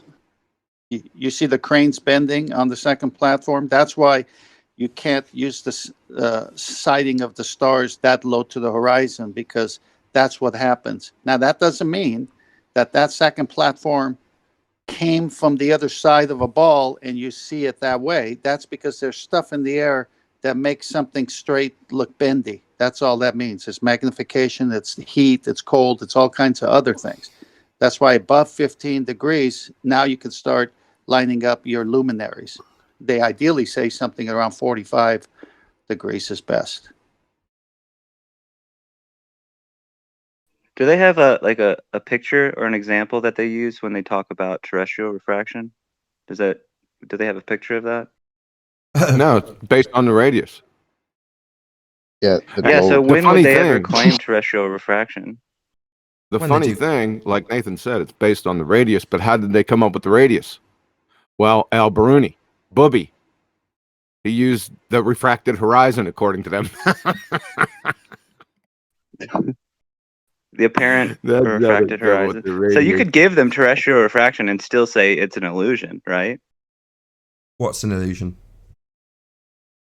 The refraction, because it changes just like the horizon, the apparent horizon. It changes given all these other variables like temperature. No, So they're saying, no. yeah, you so I don't can't. even know what it looks like. No, you can't. No. Nope. Kiwi, wouldn't the Muppet vision qualify as the way they want us to see it? The way they want us to see what, the horizon? Yeah, you know, X marks the spot, but you can't see it, but they have it in that Muppet vision view. But you can't see it. Hello. Why would you expect to see something that you should see? Hello. Oh, so okay, so terrestrial you can't see. I get that's It's not that you can't see terrestrial refraction because it's a representation that's applicable in Muppet vision. So it's not from the eye of the observer to begin with. It's a geometric side-on view of what you've taken a picture of. So no, you're not going to see terrestrial refraction. But ultimately speaking, what is terrestrial refraction? Well, in the standard format, it's 7/6 of the radius value, r. Well, what does r give you in that geometric model? Well, it gives you the sphere edge. It also gives you your tangent point from your observation point. Therefore, it gives you the geometric horizon. So first, for terrestrial refraction, you require the r bit because it's fundamental to the measurement. It's 7/6 r. So you need r. And r gives you a geometric horizon. So that implodes at that point. So it's not like, oh, well, I'll allow you to have 7/6 r because that's not going to move their horizon. You understand? Yeah, the same R that just got destroyed in the argument they try to use in the rebuttal. Like, hold up. That's what that doesn't really work that way, guy. You just destroyed your R. This observation has destroyed your radius. You can't then after that use that same radius to salvage the argument. What? It's like a really quick.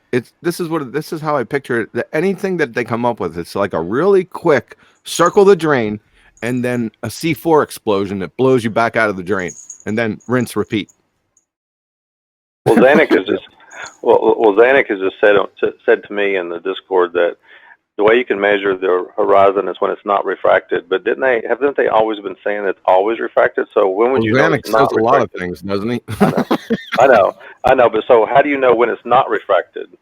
If it's always refracted, you never see the geometric horizon. How do you know when it's not refracted? So there's a contradiction there would never be an instance where it's not refracting because everything's refracting always because we have an atmosphere, right? Isn't that how that goes, Zanuck? Do you guys not listen to yourselves? He's already in charge with educating Rumpus. Maybe he needs to go and educate AB Science and Planner Walk as well. We'll see. And Craig, yeah. We do not see the geometric horizon. Apparently we never see it. In fact, we've been told nobody ever claims it, but maybe that's all going to be shattered here now by Zanuck. Come on, Zanuck, show us how we see the horizon. When will we see the geometric horizon when it's not refracted? Well, where did Andrew Thomas Young know where to put the X then on the Muppet Vision? Use the radius. So many questions. They got from the geometric horizon. I'm just glad that sky valve is closed. Force equals valve. Force equals valve. That was awesome.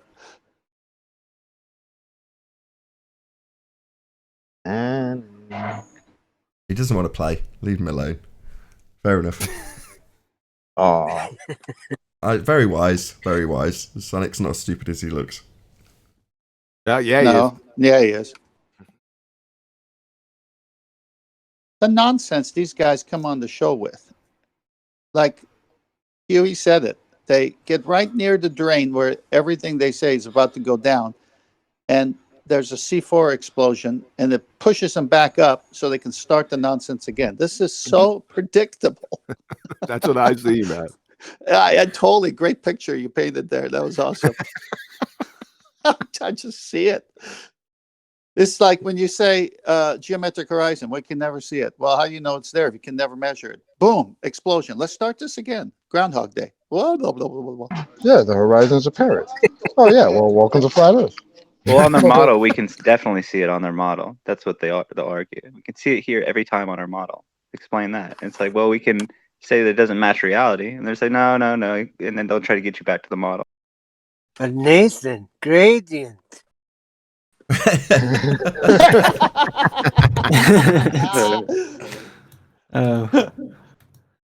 It almost sounds like Red is Stimpy, you idiot. It's gradient.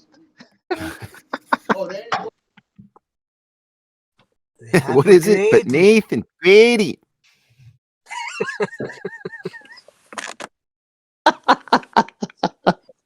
hate the 1 or 2 word rebuttals as well. Like they got so into the chanting that they've reduced it down to 1 or 2 words. You know, gravity, gravity, gravity, gravity, gradient, gradient, gradient, gradient. You know, refraction, refraction, refraction, refraction, refraction, refraction.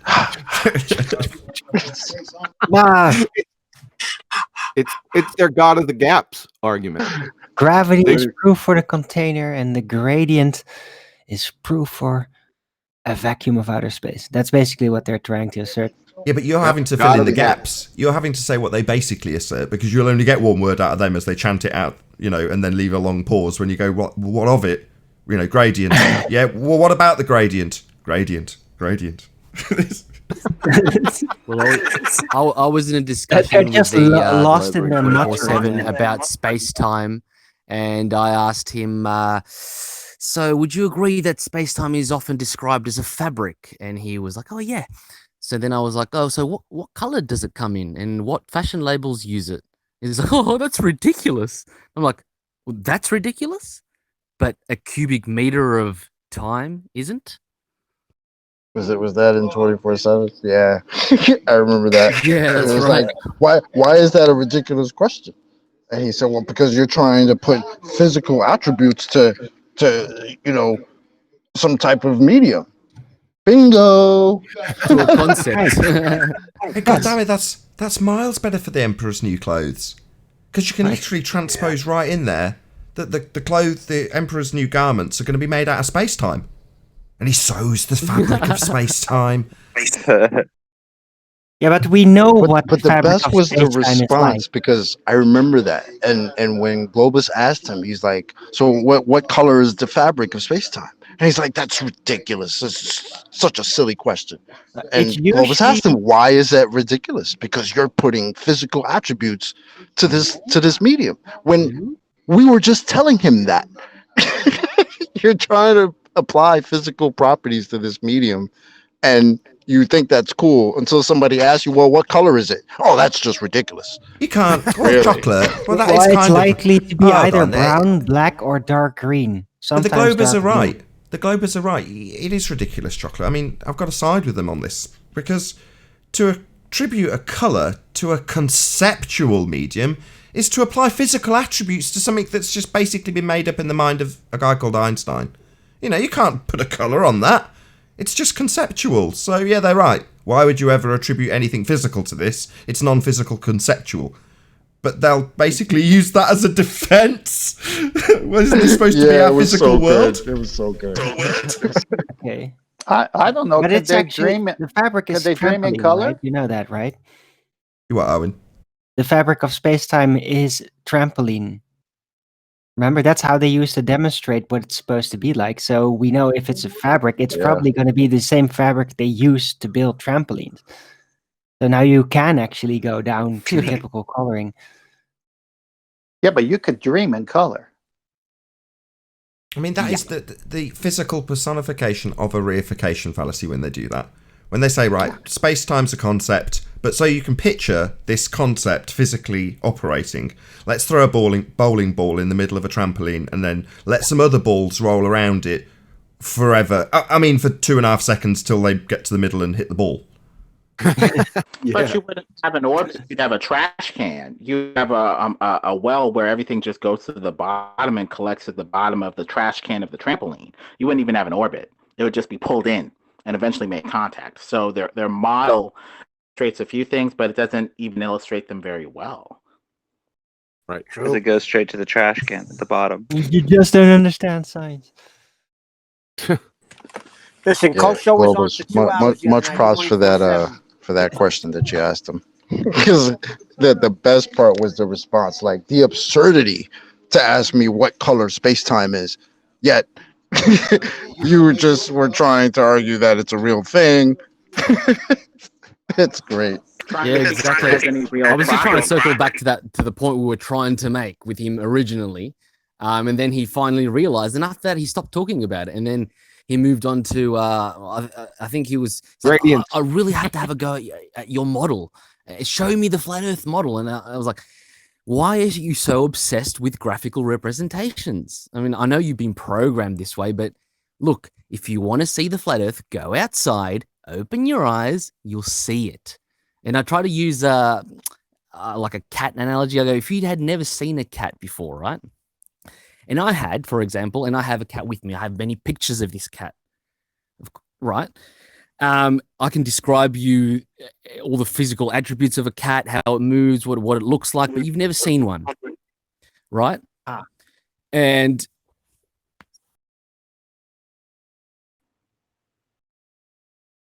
What's up with the cat? I've never seen one. I don't know what one looks like yet. Hold on. What's a cat? I think he fell off. I was gonna say it's got fur, it's got claws, it's got teeth. You can go outside and you could see a dog and think it's a cat if you've never seen a cat. Well, basically, we're talking about something that bounds what it is from what it isn't. What isn't not the air. Fake. It's not a dog. God. You know, there are bounds on what it is and isn't, you know, showing that it has I think actual this is the medium replacement. Guys, just one question. When did this become food?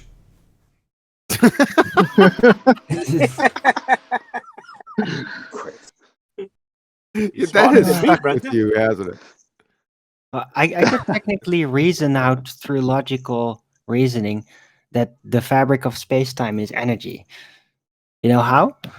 Okay. Space-time. Hold on. Are we not half a coherent sentence? Go on, Owen. Right. Okay. So space-time is a concept, right? Concepts exist in our mind, in our consciousness. It's safe to say that this process of thinking and being aware of things costs energy. So, since the space-time is a concept, the fabric of it is energy. Are you saying that doesn't follow? Hold on, let me just get it That's not straight. Hold on. Are you saying that if you put me under and whatever it is that measures it, let's call it an MRI, although that's not accurate, and it's measuring how much heat my brain actually produces when I think about space-time, that's the energy? Is that what you're saying? Yes. Well, right. But it's basically what is the fabric of the concept? It's energy. I was just pointing out that it is a concept. I was And waiting for the cat has story real to finish, and effects. Arwen came in and littered the whole subject.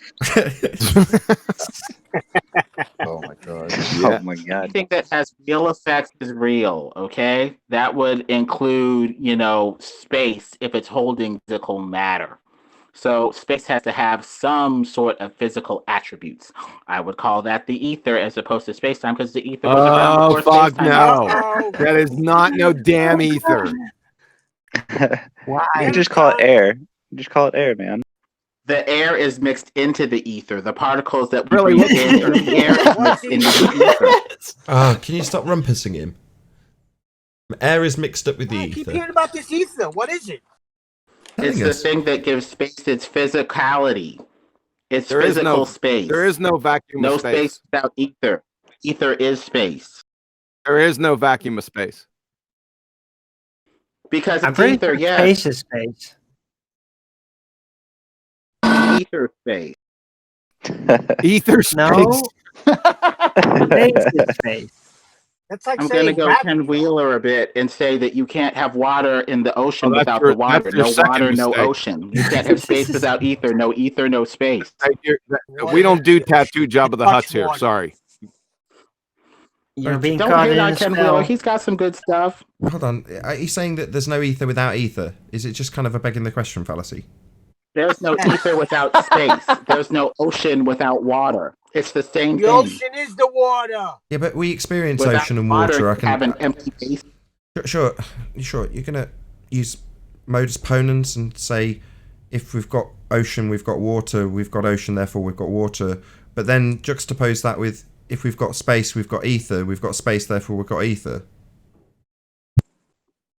Something that gives space its physicality, making light divert when it goes against the flow of space and go a little faster when it's going with the flow of space.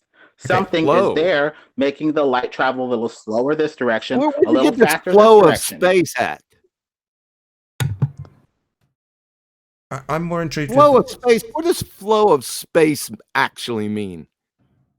I don't know. He The has direction of trouble space. It's figuring going out how slower Hold on, this light Owen. way. Hold can on. Going Hold on, Owen. space. Let him talk, Arwen. I'm waiting. I know, Arwen. Light's going slow this way. Light's going faster this way with the flow of something in. I'm not. How do He's you know cutting it's out. flowing? Me. Getting out 'cause people keep talking through him.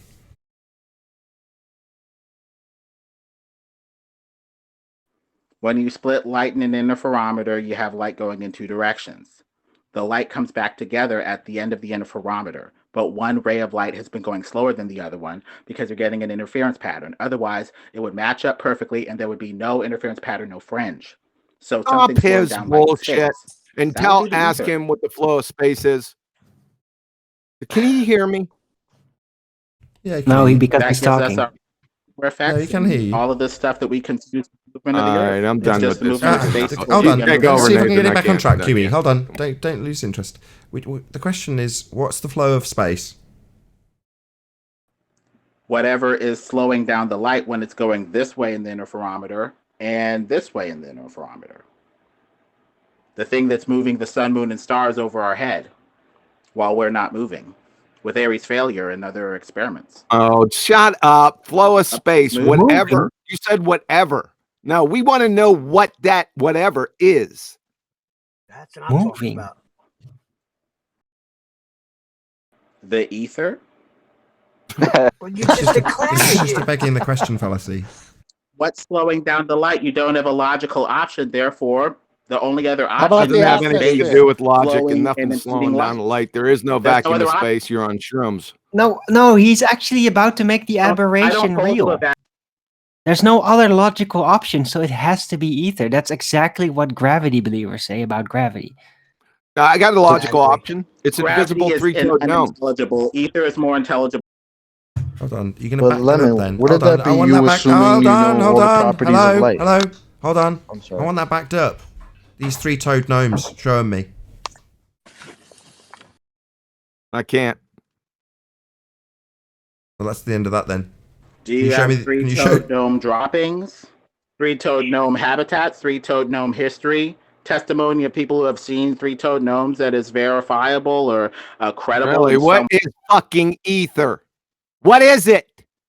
What's She said, slowing down the light? The only thing that is intelligible for why light is slowing down is a solidity of space, Where's the light ether, slowing down the at? quantum fields, quantum foam, 0 Quantum point energy. fields. Get the That's the fuck only out of here. Yeah, logical. but Lemon, you see the problem that he's asking you, what is ether, and then you respond with another question, what is slowing down the light?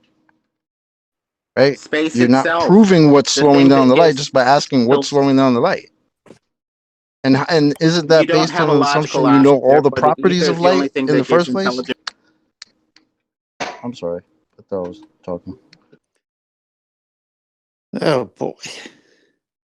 Didn't John D come on the show a while back ago, talk about his field of study, if I'm saying it right, spectroscopy? Is that right?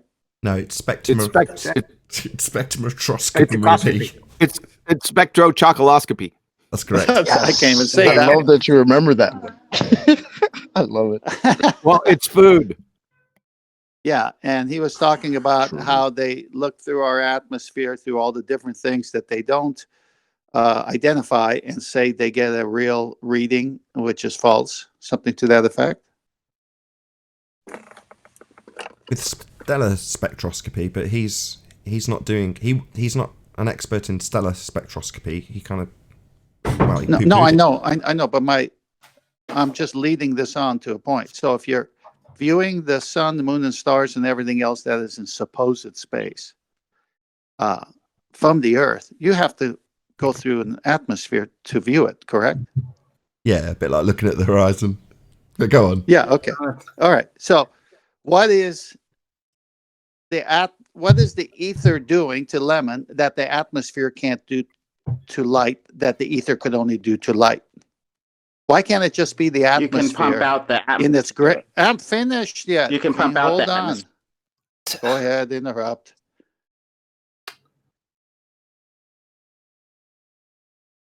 Wow. They only interrupt when they don't You can want pump out- you. Yeah, right? See? Is he waiting for somebody to talk in order to start interrupting, or? My I guess mind it's works the only very way it fast. I works. can see where the Yeah. question's There it going. goes. You're saying what can't the Hold on, atmosphere do hold that on, the right, let's ether try and can't get some do? order You again. can Hold pump on. out the atmosphere, and the Oh thing that would God, be left you are literally waiting for someone to talk so you can interrupt them.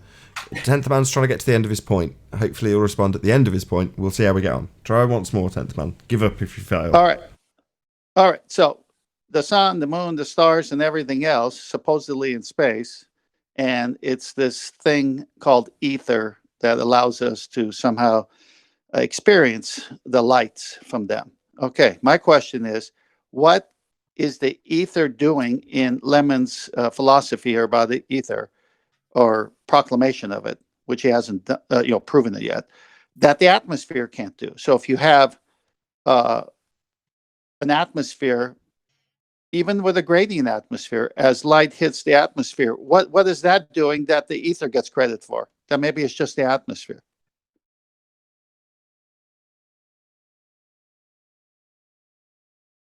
You need an ether-like medium to have action at a distance. Otherwise, in the current paradigm, you deal with a bunch of particles.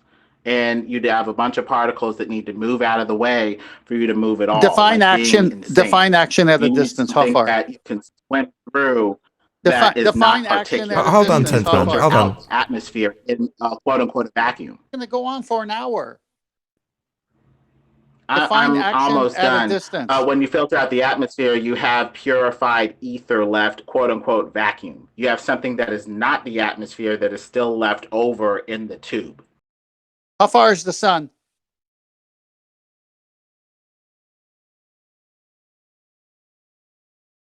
How far is the sun? What's this action as a distance? Define that, please.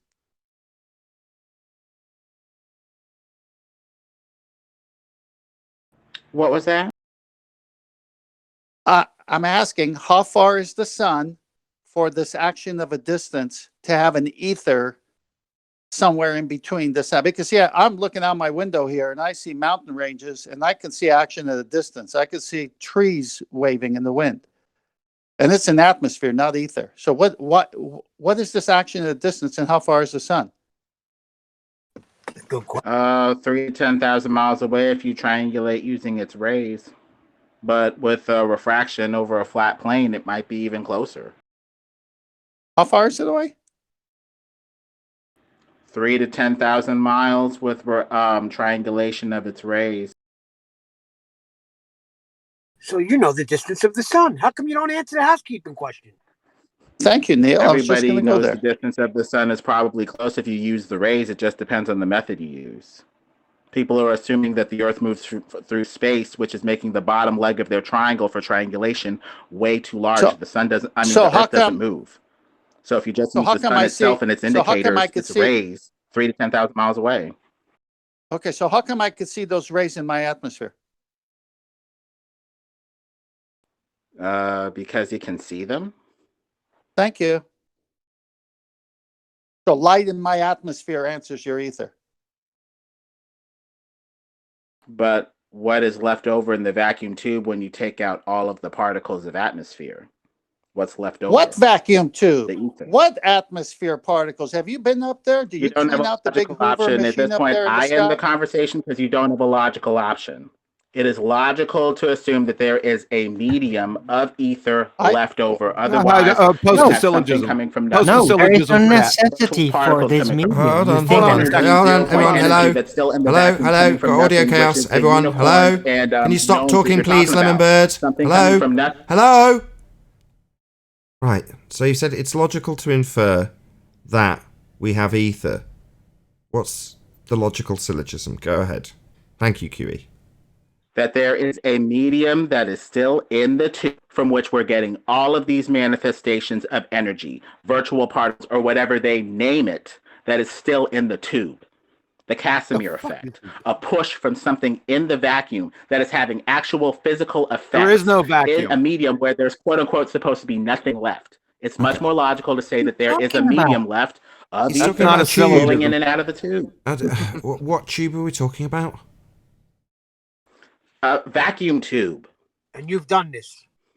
I have not done it. Other people have done it in the Casimir effect and other I'm not experiments. following. Hold on. They say I just need at to face hold on. value. Hello. Just need to follow. What does a vacuum tube have to do with anything? You're juxtaposing what happens in a tube in somebody's possession versus the entirety of existence. Is that correct? When they pump out all of the atmosphere, there's something left in the tube. Yeah. Yeah, what? Yeah, sorry. What's that? Hold on. Regardless of what's left in a tube, right? How does what happens in that tube relate to the entirety of everything everywhere? How does that translate? There's something left in the tube. Something Yeah. You're not listening. You're not listening. You're not listening. Yeah, I get it.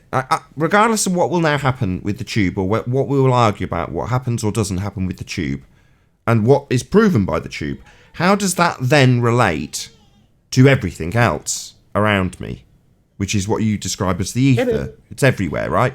It implies, yeah. So how does one translate Sort of into the other? background medium that's left over in the tube. The ether, which makes up space. Once you evacuate out everything, ether is left flowing in and out of the tube, making up the background of Ether's space. left. Hold It implies on. that we're fish in some sort of ether-like water. Why? Yeah, hold on. Why? That's been my question to you for a long time now. Okay, hold Why? on. Okay, hold on.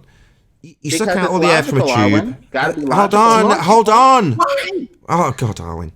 You said you suck out all the air from a tube, and what's left over inside is ether. Yes. Why? Because that's the only What's logical ether? option that's left. What's Sorry, ether? so- That's not logic. Not That's what Sorry, it so- is. Hold on a Why second. is it the only logical Hey, Arwen, shut the fuck up. When you evacuate everything out, oh my god, Arwen, you're just for the last 2 rumpusing. weeks about this shit. Arwen, you're just rumpusing him. Just wait a couple of seconds. He's obviously All got a you need point. to do is just give another logical option. If you can't do that, the ether stands. Case you haven't closed. given a There's no logical option to logic. begin with. You said when you Don't evacuate have a a logical tube, option to replace ether it with, so the is ether left in there. How do you show that ether is left? What is ether? the thing that's left over in the tube from which you're getting these That's virtual particles, circular we're pushing reason. the Is it Begging the Casimir question. effect, very real physical effects still That's left begging over the in the question. tube. That's what I said originally. So you remove everything from the tube and you just decide that what's left in there is ether. Therefore, you've proven ether. Circular logic. It's just begging the question. Lemon, how do you even know there's something left in the tube? We're How still do you getting physical isolate effects whatever is in left the in the vacuum. tube once you empty the tube? Maybe you didn't empty the tube.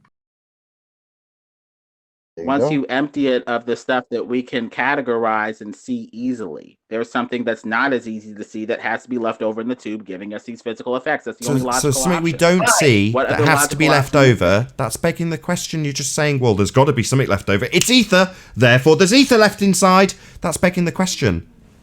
Yeah. You're already Fucking begging moronic. the question, saying that it has to be something that you can see and categorize. You're saying that Lemon, everything that's Lemon, real that's has like to be me visible having and a readily glass of seen. water and That's I empty out the glass of water, and now I'm asking what's left in my glass after I empty the glass of water. You're doing air, the same thing, Lemon. light, dust. What the fuck, man? I don't know. I don't know what his issue is. There is no necessity for this extra thing to be instead of lower gas pressure there. It's just lower gas pressure. We generally call the vacuum. And that's it. There is no necessity for any alternative medium to even be there. Right. Because light simply goes through space and matter tends to actually distort and obstruct it. So the less matter there is, like a vacuum, the easier it will pass through without having any energy loss or any of that. So this supposed necessity for this ether medium is just completely conjured out of nothing. Yep. Out of nothing. Yep. I agree. Yep. And for anyone who says Arwen isn't ace, I'd just like to say Arwen is ace. And with that, I'll say a huge, massive, enormous thank you to all of you who did tune in on the Nathan Oakley premiering stream, for hopefully smashing the super chat, liking, commenting, sharing, subscribing, and all that good stuff. Be sure to check out nathanoakley.com and the Flat Earth Debate Forum to keep up to date with the community debate. A massive thank you to today's Discord and G+ panels for making today's after show possible. I've been Nathan Oakley, and I'll see you all in the next video. Oh, what a day! What a lovely day!